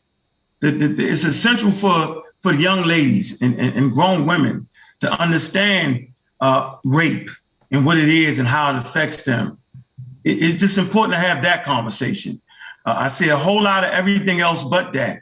And I think it gets lost in the conversation. So, what am I? Well, but I got cut off. It gets lost in the conversation because there's so many people out there who say, well, men can't be trusted.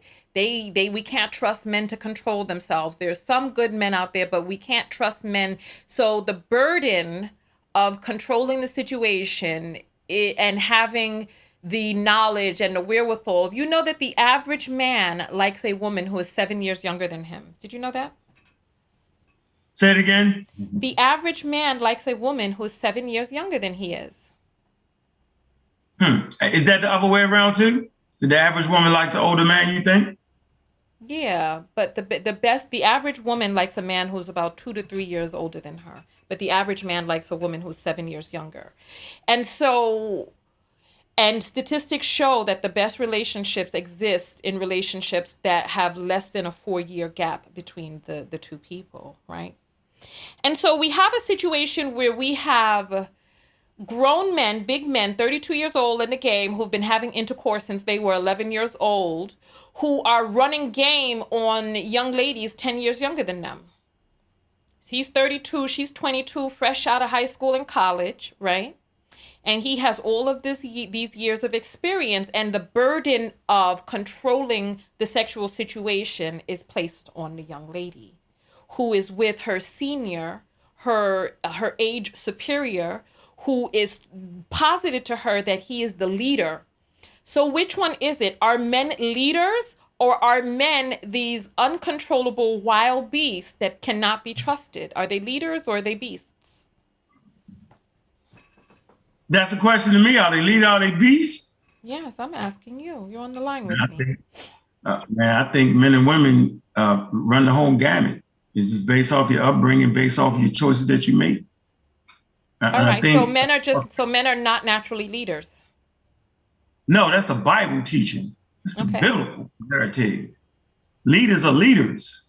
So some households women lead, which is okay. Some households men lead, that's okay. It's about getting it right. Because because you're leading don't mean you make all the decisions.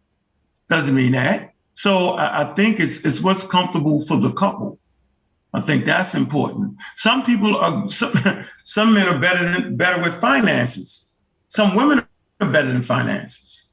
So you got to find, it's called a family. So, and a family is about making it work.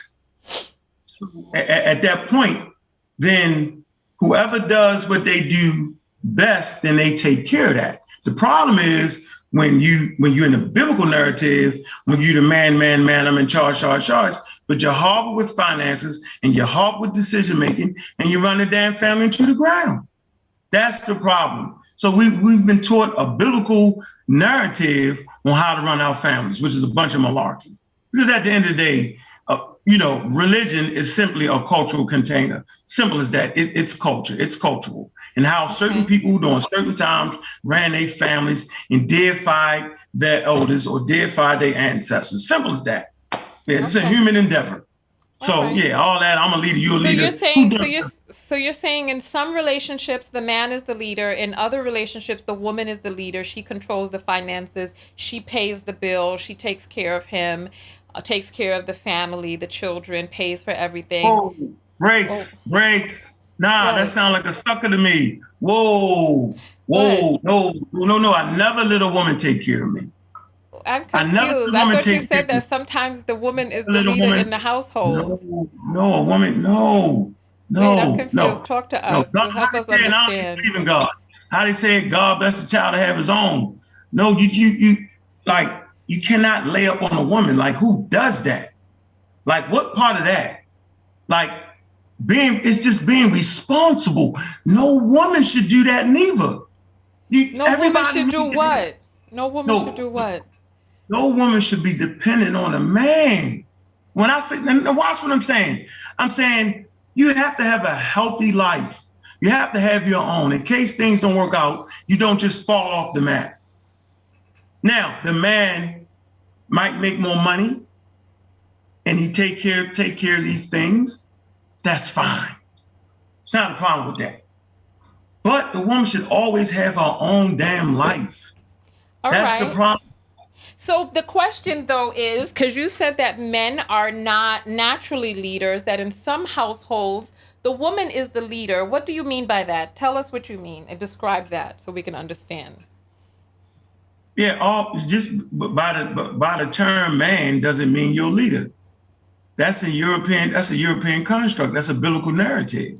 Okay. A leader is a leader. A leader does not have a gender on it. You have generals that are women. You have the vice president that is a woman. So if Biden old ass die, then you'll have that woman. So in the relationship, you said sometimes the woman is the leader. What do you mean by that? I mean, some women are more take charge than men. That's the truth. So she's the leader in the relationship. She's like, listen, honey, go put on that nice outfit. Let me go pay these bills real quick and pull the car around and get your umbrella and hold it over your head. So that's what she's doing. Nah. Come on now. We're not saying that. We're going to be gentlemen. Saying? Oh my goodness. No, you're not pulling the damn car around. I'm going to do that. I'm gonna open the door for you. I don't mean that. So what do you mean? So you said the woman is the leader in the relationship, in some relationships. What do you mean? Leader in what way? I don't you ain't got to be opening up doors, you ain't got to be doing all that, but you can make decisions. I want to hear in what ways is she the leader. Paint a picture for us so we can see and understand. I'm painting a picture for you. You have Fortune 500 companies that are ran by women. I'm talking about the relationship. The relationship. I'm gonna get you there. Yeah. Right? Get us there. When they come home, if your leadership skills aren't on par with that, then you gotta hand over the reins. They're going to put you in a position. So in what, I need to understand, paint the picture. What is she doing as the leader of the relationship? What things is she doing as the leader? She sure as hell ain't buying and paying for everything. That's bananas. That means you're sorry. It's a sorry man around. So then what is she doing? You're saying what she's not doing. Tell us what she is doing. Okay, so if you deal with the biblical narrative, ain't nothing moving unless the man say it. Hold on, I'm just showing you something. And I'm saying that's not really reality. The truth is, my grandmother and all them, they ran the damn house. Simple as that. And we all know it. They ran a house. right? And sometimes a woman will allow a man to make the decision, right? Just because she loves him. As long as it ain't stupid, black crazy, she'll make you think that you actually made the decision. There's a whole lot. It's complicated. It ain't that simple. But I'm saying women can be good decision makers. They've been great decision making from day one. Men can be great decision making. I'm simply saying it should never be based off of your gender, whether you're leading in certain things. That's the part that's nonsense. Simple as that. That's the part that makes absolutely no sense. A leadership has no gender to it. Making proper decisions has no gender to it. And that's the point I'm trying to make. Tanya.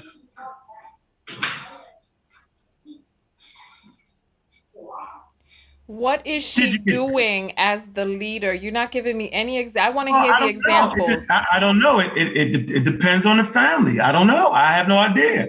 But I know she's just as qualified. This is your scenario. You said that in some relationships, the woman is the leader. So what are the things in your scenario, as you imagine it, that she's doing as the leader? Should we put up $1,000 a month or $2,000 a month? For what? If she's better in finances, she knows the finances. You say it's better for us to put the 1,000 because you like to do this. Maybe the wrong choice would put the 2,000, which would cause other things to suffer.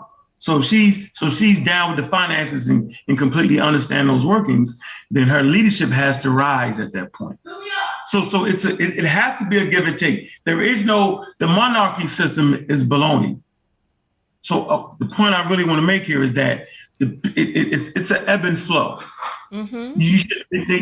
A woman should never be stuck behind the fact that I can never make a decision because he's a male. He makes all the decisions. That's the point, and I think that's dysfunction. That's what I'm really saying. People are saying that you believe in 50-50 in the household. If that's the choice that y'all make, is that a problem? That's what people are asking you. If you believe in 50-50. I believe in choices. So if your woman came to you and she said, listen now, Ankh, that rent is 1,000. I'm giving 500 for that rent, Ankh. What are you saying? What am I saying? Yeah, she's come to you. She's telling you the rent is 1,000. She's giving you 500. But I ain't supposed to take that. We ain't supposed to do that together. That's wrong. Wait, I need to understand what you're saying. What are you saying to her? Hey, Ankh, baby, here's my 500 for the rent. How much the rent? 1,000. Mm-hmm. Okay, so I think that's proper, but watch this. Check this out. So if I'm financially to the point where I can pay that, I'm gonna always pay that. I don't need that. Simple as that. I don't need your half. That's the type of guy I am. If I'm in a position, then I don't need that. That's just the way I was raised. I was raised to always take care of the dinners. That's how we do it. That's how we did it in our circles. But if you're not financially there, you got to at least have half as a man. Simple as that. Always want to work towards getting there where you can take care of all that. That's my point. All right. So you're saying that the man should at least have half. Because if he has less than half, then if you ain't at least got the half, then you need to get out that situation and you don't need that situation. And then you ain't fighting hard enough. You just ain't fighting hard enough. Okay. Yeah. All right. No, you're not fighting hard enough. I don't think at no point should a woman take care of a man. I don't personally agree with that. What if you said that she's the leader in the household, so she's calling the shots? No, that's different. You talking about having the ability to make decisions, and then you're talking money. Talking two separate things. Two separate items. I see. The thing is, when I asked you for an example, you didn't give us any example. So you said that in some relationships, the woman is the leader, right? Give us examples of leading. You only mentioned one way, like if she's better at the finances, but that's not necessarily leading. That is her taking charge over a situation in which she's better equipped. But that Yeah, but doesn't that's mean what that I she's meant, the though. leader of the relationship. But that's what I meant. But that's what I meant about leadership, because that's what leaders do. They take charge over situations. That's what That's I one thought. particular situation. So if she's the leader of the Give me another. relationship, So give then me she's another. So what do taking. you mean by the leader of the relationship? What is meant This when is you what say you that? said. You said that sometimes the man is the leader of the relationship, sometimes the woman is the leader. That's what you said. Right. And is that a fact or is that faulty? Is that the truth or not? I'm asking about your point of view. I want to know in your mind, because the question was, right, are men leaders? Mm-hmm. Because men are Men are posited in leaders. our society as natural born leaders, that men are the ones that we should look up to as women, that men are the ones that we should take direction from, that we should trust men, that men are our protectors, etc. So is that true or not? Are men protectors? Are they leaders? Are they able to govern? Are they logical? Do they cover their women? I want to know, is that the case or is that not the case? But you just described Homo sapiens sapiens period in general, and my point is that culture at times determines that. So that's why my point was that the whole biblical narrative thing makes it seem like these traits that you just named, okay, strictly fall on the man. So there's other terms like emotional. Women are very emotional. I'm saying that Homo sapiens sapiens are emotional. Has nothing to do with the gender, but you will accept a woman crying and will not accept a man crying. I'm saying that's nonsense. That's not real. That's a cultural thing that men can't cry, but women can. That's the cultural structure. So when you talk about leaders, leading situations, leader period, no, men aren't natural born leaders. Okay. That's not true. I think some horrible leaders is men. So you're saying that men are not naturally leaders, that women are naturally leaders then? No, I'm saying humans, period, can be natural leaders. There is not a gender on it. So basketball coaches. So can a woman lead a group of men in basketball? But of course they can. Are they given that chance? No, not yet, but it's coming. Can a woman take charge of men on a football field? But of course they can. Of course they can. So let me ask you this question. A man who is splitting the bills 50-50 with his woman, she's splitting straight down the middle 50-50 with his woman. Can he lead that household? Yes, and vice versa, absolutely, because leadership is not based off of money. See, that's always a mistake. It's not based off of money. It's based off of who makes the best decisions in said situation. Simple as that. So he's leading the household, right? And the woman is paying half of the bills, and he's like, okay, I'm leading the household. We're going to move to this area. And the woman says, oh, no, we're not. Then we got to conversate. Oh, so you thinking because, the leader can say where you moving, how you moving. I thought the finances determine where you're moving at. I'm only asking questions. We feeling you out. Yeah, I think the finances determine that. And then it's always a give and take. Like, that's a discussion. Like, everything is always up for discussion for me. Let's discuss it. What makes more sense? But that's straight up, we're moving here and that's it. No, that doesn't make sense. But it seems like that's what I just think women have been marginalized. And I do my best not to put them in that position. Yeah, marginalized, point blank.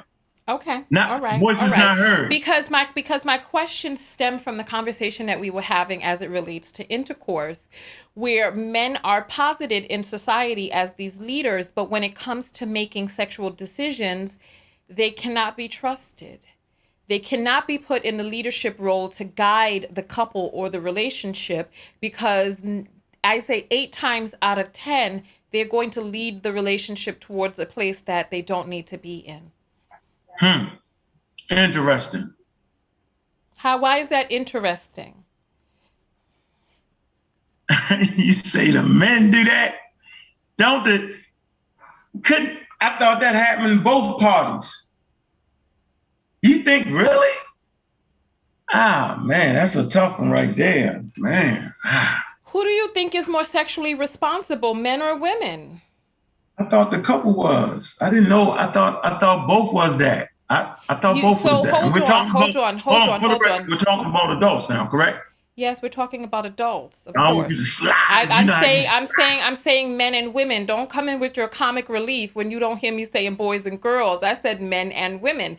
So we're talking about men and women, right? And who is more sexually responsible, men or women? That's why it's called a relationship. You're both supposed to be responsible. That's why it's called a relationship. You know something? Listen, and you know what? There was a young lady who said earlier that we need to have, men on the panel. You're the first man to come on the panel after she made that statement. And one of my concerns with having men on the panel is that men lower the integrity of discussions when you start talking about some real stuff. I need you to tell me, please, who is more sexually responsible, men or women? I want you to keep it real with me, please. Because like you said, we can roll the tape, can't we? Yeah, we can roll that tape. I thought, listen, in my mind, that both parties are responsible. You say who is more responsible? I'm calling you out. No, I'm calling you out. I'm calling you out. So you want me to answer? You think so? No, I want you to answer truthfully because truthfully according to you and your own standards. In the very beginning of this broadcast, you remember what you said? You remember what you said? You said you have a very good memory, right? Absolutely. In the beginning of this broadcast, you said that men cannot be trusted. In a hotel room, when it comes to intercourse and making sexual decisions, you said men cannot be trusted. This is what you said. And we're good. Listen, we're getting into some Inception type stuff now where we're using a broadcast to analyze the broadcast. You said this. I got you. So let me make it very clear. Each individual needs to be responsible. We're talking about adults now, for their actions. Never put it on another person to be responsible for your actions. That's why I said that. So the statement was very clear. Don't trust another person. No. Okay. With your sexuality. We're talking about adults now. Put yourself in the best position. That's why I made that statement. I'm not trusting a woman. Watch this. I'm not trusting a woman. I'm not gonna put that trust on her. I'm gonna put it on myself and vice versa. That's what I meant. Right. I don't know how you just came and got me with this. Thank you all so very much for coming out. It seems like this broadcast has started to go down the tubes because Brother Ankh is now refusing to answer questions honestly. I thought I answered that question right. How did I not answer that question right? You're not answering honestly. You said already that men can't be trusted. Man, we was talking. You took it out. You did the Baptist preacher where you take a scripture out and take it out of context. Goodness gracious! You feel that I took it out of context? Yes, you took it. You know, men can be trusted with sex. That ain't what I meant. You know it. Exactly. That's what you said. That ain't what I meant. I didn't mean it. Men can't. I think the scenario we was talking about how putting yourself in a situation. Yes. And I said women, right? Women should make sure that they're in positions, okay, for themselves. Don't trust another person. You didn't say don't trust another person. You said because men cannot be trusted. That's what you said. So, correct. But so the point is clear. Always put the responsibility on yourself as adults. Never leave. Thank you all so much for coming out. This has been an amazing broadcast. Thank you so much, everyone, for tuning in. The integrity of the broadcast has downgraded when Brother Ankh decided that he was not going to answer questions that he knows he feels in his heart. But so you think we want me to say that men can't be trusted? I don't want you to say that. I only want you to to hold your own self in your own integrity. Like I said, you yourself would be arguing with the man of an hour ago who made the statement. This is how you would get down. We did do a split screen. Context, I never said that. Oh, I was simply, the point I was making was that women, okay, should put themselves in situations that they understand. Okay, simple as that. So if you want to say that all men can't be trusted, and then I thought I explained to you, matter of fact, I gave you a clear example. I told you how I felt with the situation when it came to women. I told you at no point, watch this, I said at no point, I would say that women couldn't say no. There is no point where I wouldn't allow a woman to say no. That's what did I not say that? Of course, but you listen. Now watch this. Let me finish. And then I said what's that I hear? That there are some men, right, that don't have that same. Oh, the apples is coming.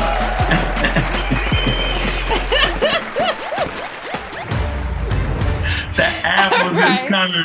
The apples have come through. Let's take a look. Joshua sends $15 and says, do the female version of what Kitten Heels does. Sir, don't overtalk me. Don't overtalk me.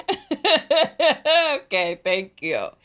And then Velvet says, he'll take the rent, but not the apples that sis gave. Girl, you noticed that too, right?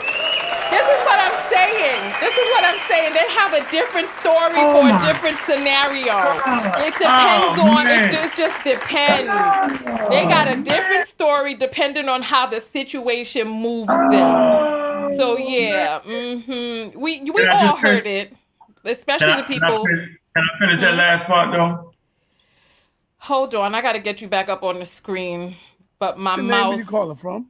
Oh, hold on. No. Sorry, my mouse is acting up. Go ahead now. I take the blows for the first man on the panel. I'll take that blow. I'm not mad at that.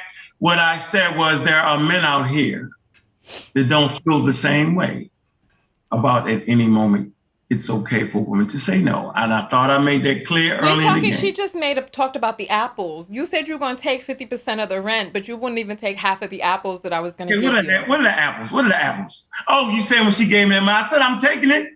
You ain't getting it now. You done. It's mine now. You done. Because I know that you don't really want it from me. I know you don't really want it. Oh, wow.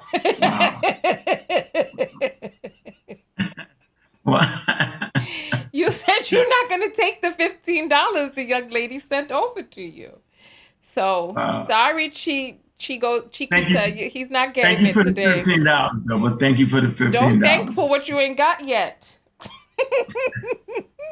Because it's like you switching it up. You know how what am I I switching it up? You're good. You're an expert at that. The way I like the way you do that. I was already for one. The lady was like, "Boy, they gonna get you." I'm like, let them get me then. I don't mind. Who warned you? Who warned you about me? But the platform. Just it is what it is. Straightforward, and don't get on there. Don't get on there because they're going to get you, boy, no matter what. And I knew it was coming and you got me. I'm not even mad. What did I get you with? What did I get you with? Man, you good at, take that head, place the head. You're still reeling from that. You don't have to worry. You're in good hands. We care about you over here. We haven't been gentle with you. Huh? Yeah. Y'all go hard. So I think I've gotten a little break. I appreciate that, Tanya. But man, that's a good one. That's all men cannot be trusted with the sex. Goodness gracious. I don't even know all men. How about that? Nobody said all. I'm just talking about in general. Well, And you let's know say what? me.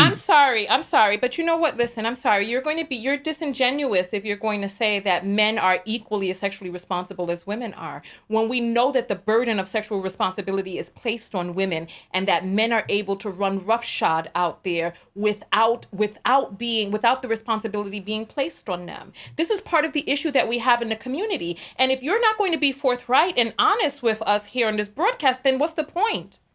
Right, I like that. But you know what? Thank you for saying that right there.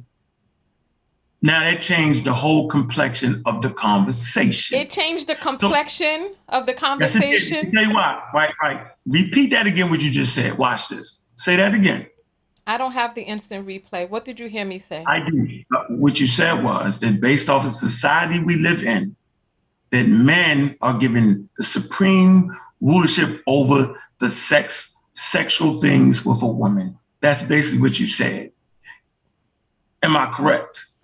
I don't remember hearing that, but go ahead. If that's what you heard, that's basically what you said.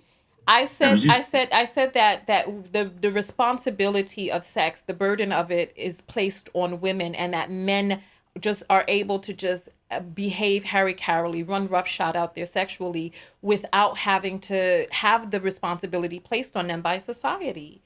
And so when we ask whether or not men are equally as sexually responsible as women, whether or not men are leaders in the sexual field, we cannot say that it's even. We cannot. So what I teach my son is running around with a whole lot of different women. It's wrong. I can only go with what I teach my children as a parent. I don't teach you're great because you got 3-4 women. I don't teach that. Listen, what you do as a parent, I'm sorry, I have to cut you off. I don't want to make this, I don't want to make what happens as a society truncated into what it is that you do as a parent. And I applaud you for raising children and raising them in a way to be viable parts of society. However, if we're going to talk, because it's like, this is a test. Can we have an honest conversation about Black men, Black women, sex, and sexuality? Because there were some other things that you wanted to talk about on this platform, but it's like, how can we get to whether or not a certain group of society is a certain way? Because, you know, I did a video that you saw about why the conscious community seems so anti-Black woman. But it's like, if we can't have an honest discussion about sex and sexuality without being like, well, what I do, without being able to talk about the whole, then that means that you can't talk about any community if you have to make it about yourself on a microcosmic level. I'm glad you said that, though. So now I hear you. Now, if you're talking about societal and the burden of proof, all that, as far as, of course, men are given that leeway, that men are conquerors and women are whores. Yeah, that's basically what it is. Yeah, now I get what you're saying. I just summed up what you said. So if you have 3-4 boyfriends and you're a whore, if a man has it, then he's a conqueror. He's a player from the Himalayas. I'm not talking about the number of partners. We didn't even get there. We can't even come to an agreement about who is more sexually responsible. We already know. In our society, we already know, but the integrity of this conversation was lost because you cannot jump around like we're on one of the what was that game, the game of life, where you roll the die and you got to go down the candy chute and then you jump back some spaces and then, no, come on. The integrity is lost in the conversation because it's like we spent so long. Huh? So I think when you explained it better, and you talked about society, you actually talked about society, then I could say that. But my point is, I'm aware of society, and as a father, and it's just as a human being, a Black man, I always want to set a better example than society. So I mean, the societal norms. All right. Okay. Well, taboo. You know what? Listen, I appreciate having you on. You were an amazing guest. Thank you. Put that hot seat on there, though. I like that. I ain't mad. I like that hot seat. Thank you for coming through. Are you going to dance with me at the end? But nah, I'm too cool. I never do all that dancing. I was always the one on the side chilling. I never get to bust. So you're not going to bust a move? Hey, what if I put on some funk music? This right here. You like that? You like that? You like that? that. Okay. Oh, go ahead. Hey. Okay. So you be doing your little two-step with your pointed shoes on and your pleated pants. Yeah, chilling with it. You just hit it, right? I ain't never doing too much to sweat out there. We just laid back chilling. Laid back chilling. That's what we do.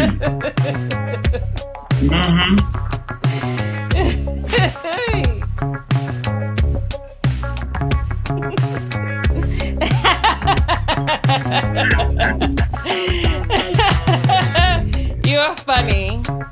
All right, well, listen, what is the self-love lesson? I want to hear what you felt the self-love lesson was from the video. What I think from the show or the actual, the lesson is... The video that we broke down, what's the self-love lesson? I think the lesson is that people in general that live in North America have been hurt. Okay. And sometimes we cry out. And when we hear certain people speak, we hear their pain. And I think as a male in society, women have been marginalized. And we need to self-love. What is the lesson here for people to love themselves? What's the lesson for people to love themselves? Yes, self-love. We got to find the self-love lesson in every video. What is the self-love lesson here? Man, don't let the crazy lady call up. She'll break all the self-love. I don't know what to tell you. Oh my goodness. Because I have a problem with loving myself, so I just think for me, can I just tell you what my lesson was? All right, what is your self-love lesson from this? My self-love lesson is be careful what you ask for because you just might get it. You talking about this broadcast? Yeah. Are you? What's the matter? What's the matter? But you know what? Hey, I'm glad I'm the male that jumped up on this right here, and I think I enjoyed the broadcast and I learned some things, and this is a certain level of sensitivity that men need to start having with certain things, and that's real. And I learned a valuable lesson as far as don't put young ladies in a position not to be able to tell the truth. And I think that's what I got. And I think out of all that, I think that's a valuable lesson, and more men need to hear that. All right. Thank you. We appreciate that. Thank you so much for coming through. I will hit you up after the broadcast for the debrief. All right. So thank you so much. Everybody say goodbye to our guest. Thank you, brother. Tell people how to find you, what you talk about on your channel, etc. Pseudo Killer. We write books. Mossy Clan Warrior. All right. Amaral Squad. Kofi Polight Research Team. That's what we do. We educate the people with clarity. No pseudo. Shout out to the Pseudo Killers. We have designed a curriculum. It's in the books. We teach scientific literacy, and it's valuable. And we make our contributions through our information. Let no man and woman get caught in a cult. Pseudoisms are rampant all around you. Make sure you know who you're interviewing. You never asked me why you should trust me. See, you never asked that question. I was just about to ask you that. Yeah.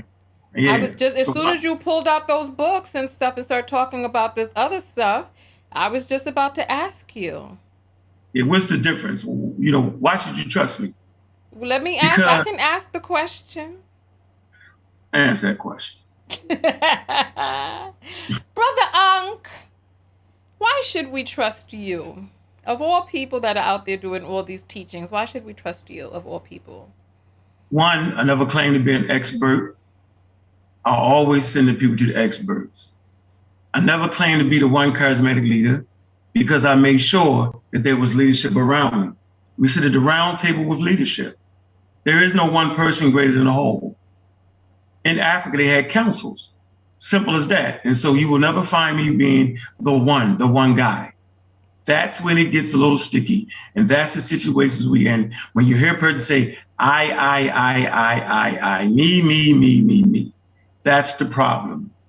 We have enabled cult leaders to grow. with misinformation. The little lie always grows big. And as they get more people, usually they transform in front of your face. I could never be that because there's people around me, men and women equally, that I have conversations with regularly about behaviors. There's checks and balances. So we have no checks and balances in the conscious community. So we actually represent the checks and balances, and everybody dislikes us for that. So that's why you should trust me, because you ain't depending on me. That's why. Got you. Thank you. All right.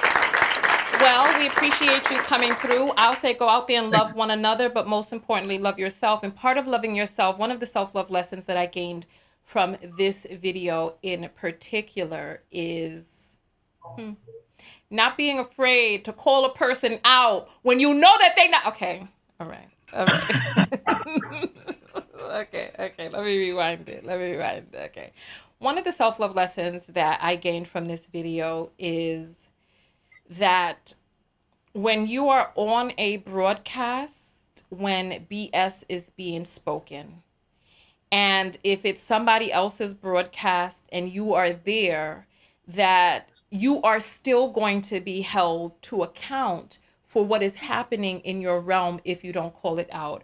Part of the reason that we're speaking with this young man here today on the line is because he did take the time to call that woman out on the stuff that she was saying and the things that she was talking about.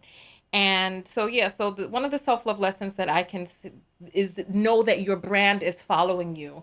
And if you align with certain people, because we did see you on a broadcast with Sonetta, and there's all of this stuff coming out about his character and things that he knew, enabling people who hurt children, etc.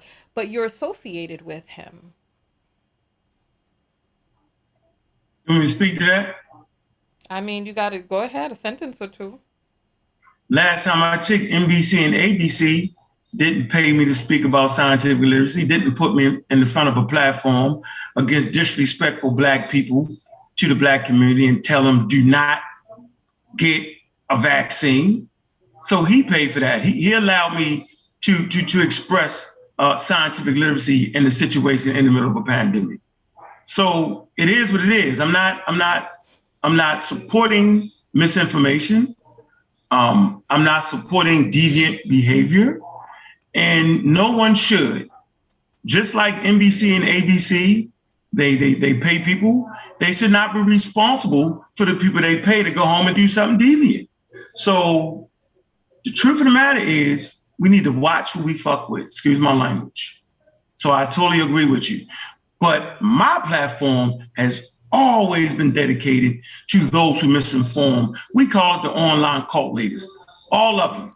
Okay. I said it 100 times. I wear the shirt, no pseudo killers, God killers, right? It's all dedicated to getting it accurate. And I told y'all from the beginning, all of them are fools and bananas. Scientific literacy is a vaccine to protect yourself from the charlatans that come amongst you. That's my whole platform. Yeah, you know what? But if the conscious community is filled with so many con people, then, I mean, if you're going to associate with people just simply by the fact that they pay you and, you know, they're just running out there running amok, you know, at some point we have to realize that the company that we keep. That's why I'm here. Okay. See? So now that the African-American community understands when I say scientific literacy, so that you won't end up in a cult, or so that you won't end up 1,000 women supporting cult leaders at an all-time high. Don't make me start calling out the names. I don't want to do that to your platform, because I call names. So I'm not going to do that to your platform. Okay, I'm gonna leave that alone. But the whole scholarship, the whole respect for the Black woman is there, and nobody can say that. All you can say is, well, you hang around some shady characters. Well, hell, I grew up with shady characters. What you want me to do? So I'm not shady. What another person eat, right? How they say it don't make me poop. Let's be real. When we go to work every day, we go to work with shady characters. We don't say, well, we're not going to work because they're shady. No, what we do is when we find out that they have done something deviant, we get the hell away from them. So don't nobody like Sarnetta right now. I get it. I get that. But you can't make me say, man, just don't mess with Sarnetta because, come on, man. They all act like the platform was not based off of views and selling DVDs and presenting everybody to the community. The platform has always been that. And ain't never been no different. So I don't know why everybody's shocked at this moment. Did you see the video where Sarnetta was like, don't make me do it. Don't make me do it. Tashia, the one you call Renented. You don't remember? You saw that video. Talking about the different women, about the blasted women you talking about? Talking about the girl who ran away from home to be with Polight. Michael. No, I haven't seen that. Yeah, that's crazy. I haven't seen that. I haven't seen that. I don't sit around and watch Sarnetta TV. When I'm on there, I'm working in the mornings. So I'll check that out and have a conversation with him. So what did he say though? That's curious. You know what? Here, let's pull it up. Let's pull it up since we have the technology to do so.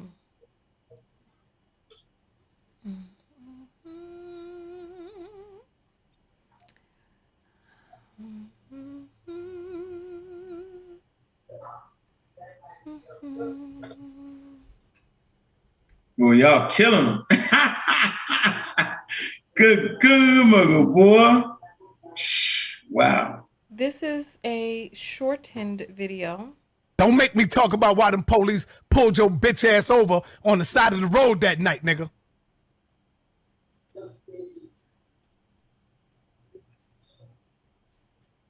Don't make me talk about why the wife really left your ass, nigga. What are you talking about? Don't make me tell you Polight. Why she ran away from home and her mother couldn't catch her. Her mother told her to get the fuck away from you. But she loves you. Polight. She loved you, nigga. She loved you so much she ran away from her mother. Fuck with me.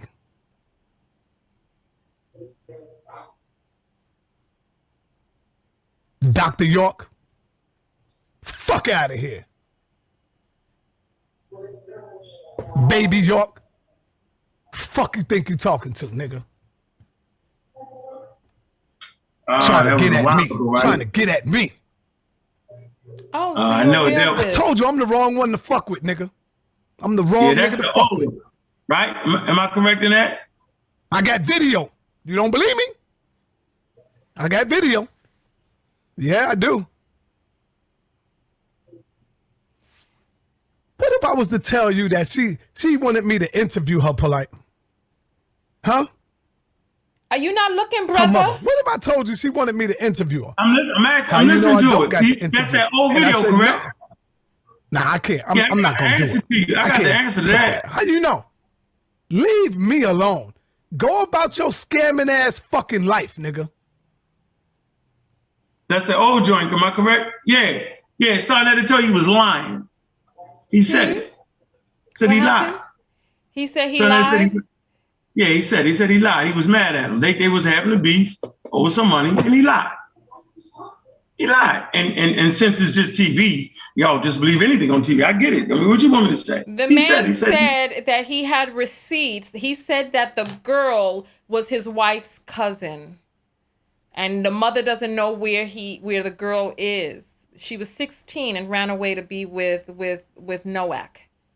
Man, he said he lied. He said he lied, that he wasn't complicit, that he didn't have knowledge of it. No, he said he actually lied. He said he didn't have no evidence for that. He just was talking shit. He was mad. That's how they argue and get down. So now you got something from the inside, right? That's how they fight. They fight dirty.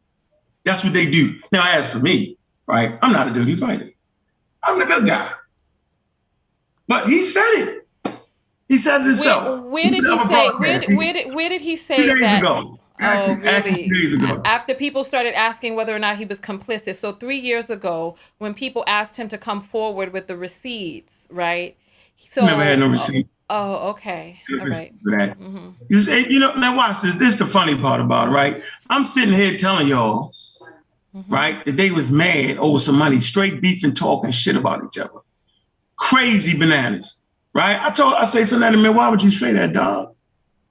Fuck them. But that's how they get out. To allude to a person being a pedo or pedo is just beef. Of all the things that he could say, of all the things on earth, he could have said he was GAY, he could have said he was born a woman, he could have said he was this, but of all the things, he's gonna call him baby Dr. York. All the insults. That's I don't know. No, I think he deserves everything that y'all giving him right now. That's what the fuck he get. I told him. Right. Hey, y'all ask, listen, I'm not defending that. I'm not defending that behavior. You're not going to get me on here to defend that behavior. Nobody is asking you to defend anything. We're talking about the company that you keep being a person who claimed that he had knowledge of a person and inappropriate relationships with children. It's come back. It just come back to bite him. What you want me to say? All right. Come back to bite him. He's out. That's out of order. Watch this. You don't hear me talk about men like that. See, when I say it, I mean what I say. And it's going to be factual. But that's why I've always what you're saying is that you're rolling with a person. No, what I'm saying is I'm teaching scientific literacy. Associating with a person. No, absolutely not. I'm saying is I teach scientific literacy. I respect Black women, period. And there wasn't another place to go.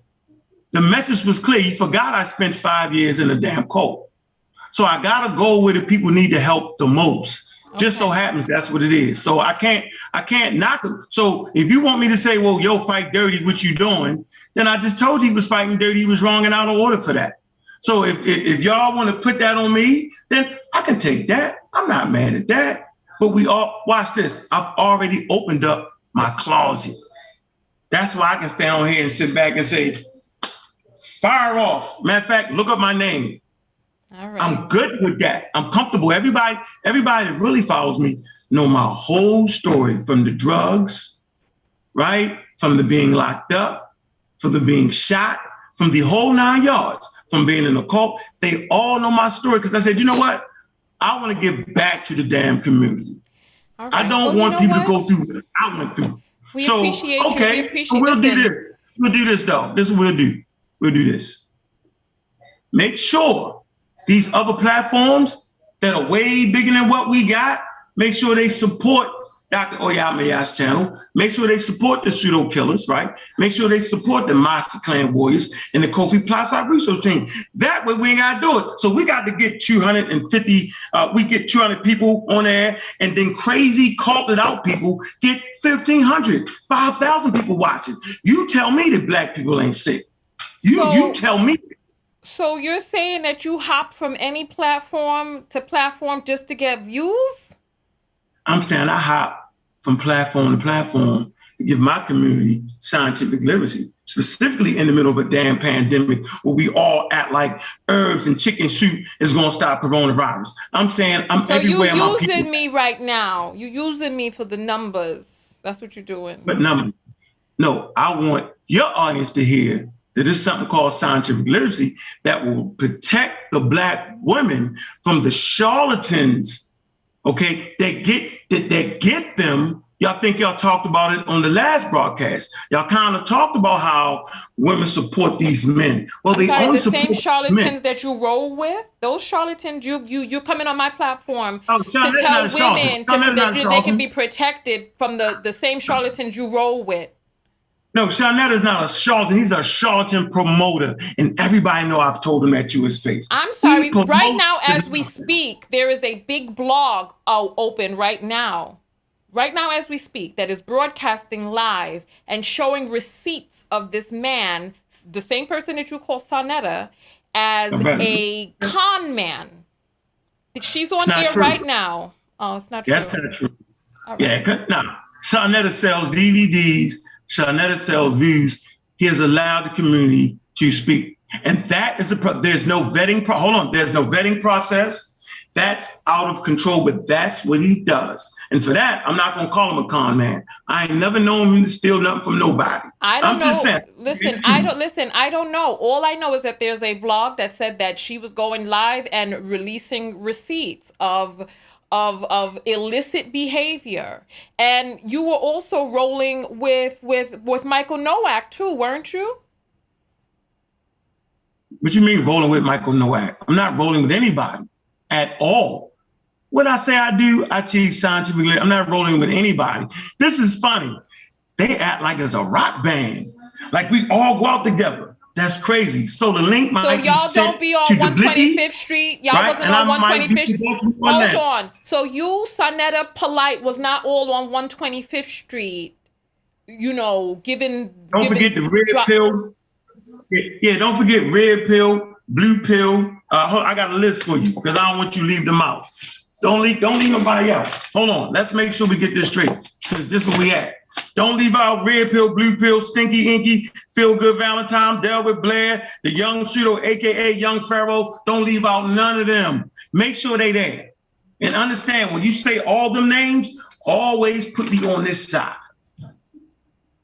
Put me right there on this side. And I told all y'all, I told every single one of you, I say, hey, scientific literacy is a vaccine to get the charlatans to come amongst you. Dr. Sabi, he's a quack. Watch how the chat room light up. He's a charlatan.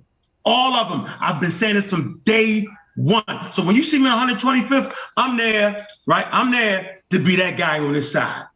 Because if I wasn't there for the last 5-6 years, y'all really be done. So let the record speak for itself. When you see me, you see a guy that's been anti all of that. So we can play the jokes and they can crack the jokes and how they play it, but run that tape. How about that? I'm that guy. What tape are you talking about? Guy. Run that tape to see what side I've always stood on. I've always stood on the side. I don't know. I'm just talking about the people that you're known to associate with and show up in public with and do events with and hang out with. Right. So look at the events. What was the events? I don't know because I don't know who you all are. I just came into contact with Netter because of this situation that went viral, and you were the person in the gray sweats sitting next to him. Fight against that lady. You always find that with me. I'm that guy that's always got something to say about everybody. Why? Why is he always different? Because I'm anti-cult leader, because I don't want black people to get back into cults. I want us to be thinking for real. The whole cult, the whole conspiracy game, the whole herbs, roots, all that foolery that's costing us lives right now in the middle of a pandemic. Shout out to the Science with Sean. We have channels dedicated to what we're talking about. So yeah, people can play that game, but guess what? When they see me with them people, you see me battling them people. Simple as that. And the record will show itself. Simple as that. That's why I was able to come on here, because I know y'all was gonna come that way. Good. Now y'all might rerun the tape and say, man, this dude, y'all was gonna come what way? What are you talking about? What have we done to you? No. You said it was a blog, right? And you talked about Sonetta, and you talked about the people on there. So what I'm saying is everybody we talked about the self-love lesson, and we talked about association. Now all of a sudden you talk about you knew what we was gonna do to you. Who is we that is doing what to you? No. I'm talking about the blog you opened up. So I had already expected to get questioned on my associations. So I'm explaining my associations, and all we would ever have to do is run the tapes. I'm always anti that. I wear the shirt to show you that. Simple. No herbs, no spices, no cult leaders. I'm anti all of that. Simple as that. That's been my thing. Now that we're here, maybe people will start taking me more serious. How about that? Maybe, just maybe. Why is this guy always running his damn mouth against all the people I just named? And now why is all these guys... The people who you come and sit down next to on broadcast and stand up with in public? Ugh. Thank you so much. Appreciate you. I stand up in public and say they damn fools and pseudos. Just like that. and look them eye to eye. Absolutely. Somebody got to do it. I don't know. I wasn't there. I wasn't there. I know. Somebody got to do it. I was in school. I was in school when you all were on 2/5 talking. I was over there with my little clarinet, going to my band practice and putting on my sneakers and running track. That's what I was doing. I was going to and from. My parents protected me and kept me sheltered. And I went to my little band camp and my little after school programs, and I read my books, and I went to my preparatory classes, and I did what I needed to do to get to where it is that I am right now. So I don't know. I was not down there with the people out there hollering with the Israelites. I wasn't down there. See what I'm saying? You got the Israelites. Everybody's. Hold on. Thank you. I'll give you a flavor. No. Can I give you something? What? Can I just make one last statement? If they got costumes on and weird hats and weird paint and all that, they're a damn cult leader. And I'll end with that. How about that? Hats, whether it's tall hats, weird hats, whether it's paint on their face with the eyes, it was all that. You know what it is. Thank you so much. Thank you for coming out. Yeah, I'll hit you up afterwards for the debrief. All right. Thank you so much for coming out. You have a great day. All right. Peace.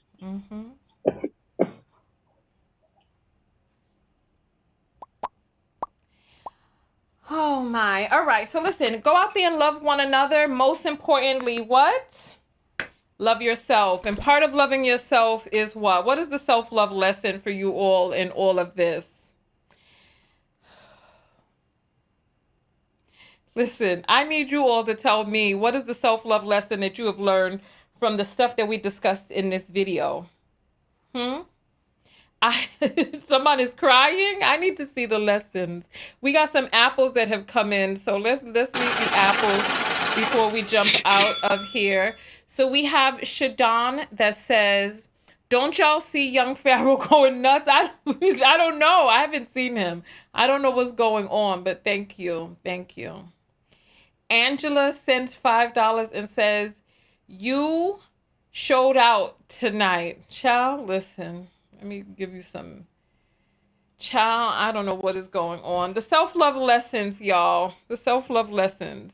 Listen, vet mofos. Crack is whack. Stay away from cults. I cannot. Debrief. Trust no one. Be careful with hoteps. I see that there were a lot of lessons that you all gained this evening. I don't even know what to say, y'all. Listen, this is all I'm going to say right here.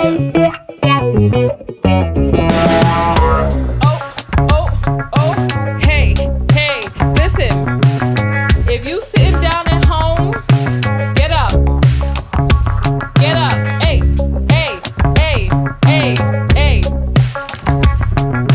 Come on.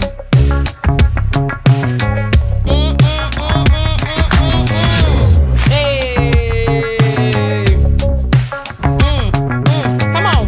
Listen. Listen. Come on.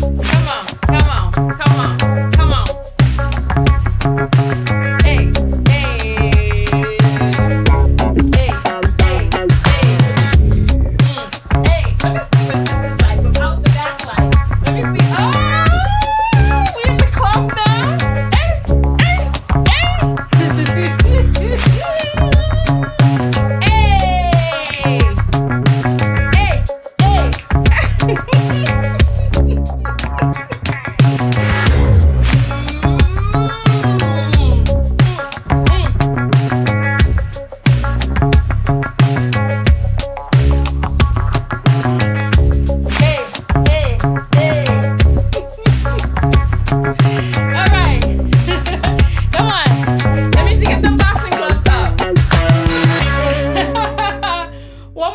One more again. I need to see the self-love lessons. I need to see the boxing gloves. I need to see it all.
more again. One more again. One more again. One more again. One more again. Oh! Hey!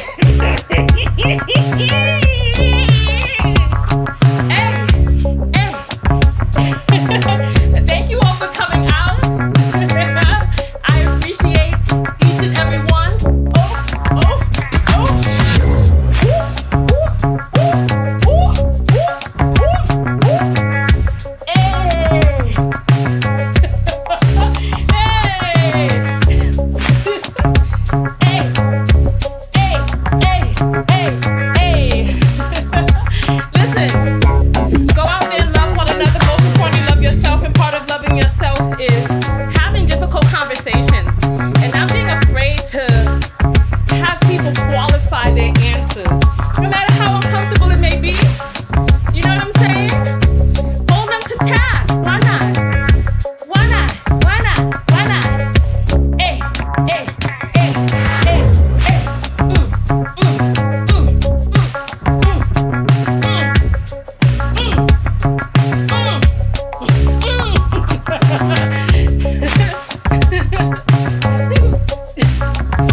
Join the text notification. All of the links are below. Send me your Bible stories, and I'll see you all in the next video. Peace.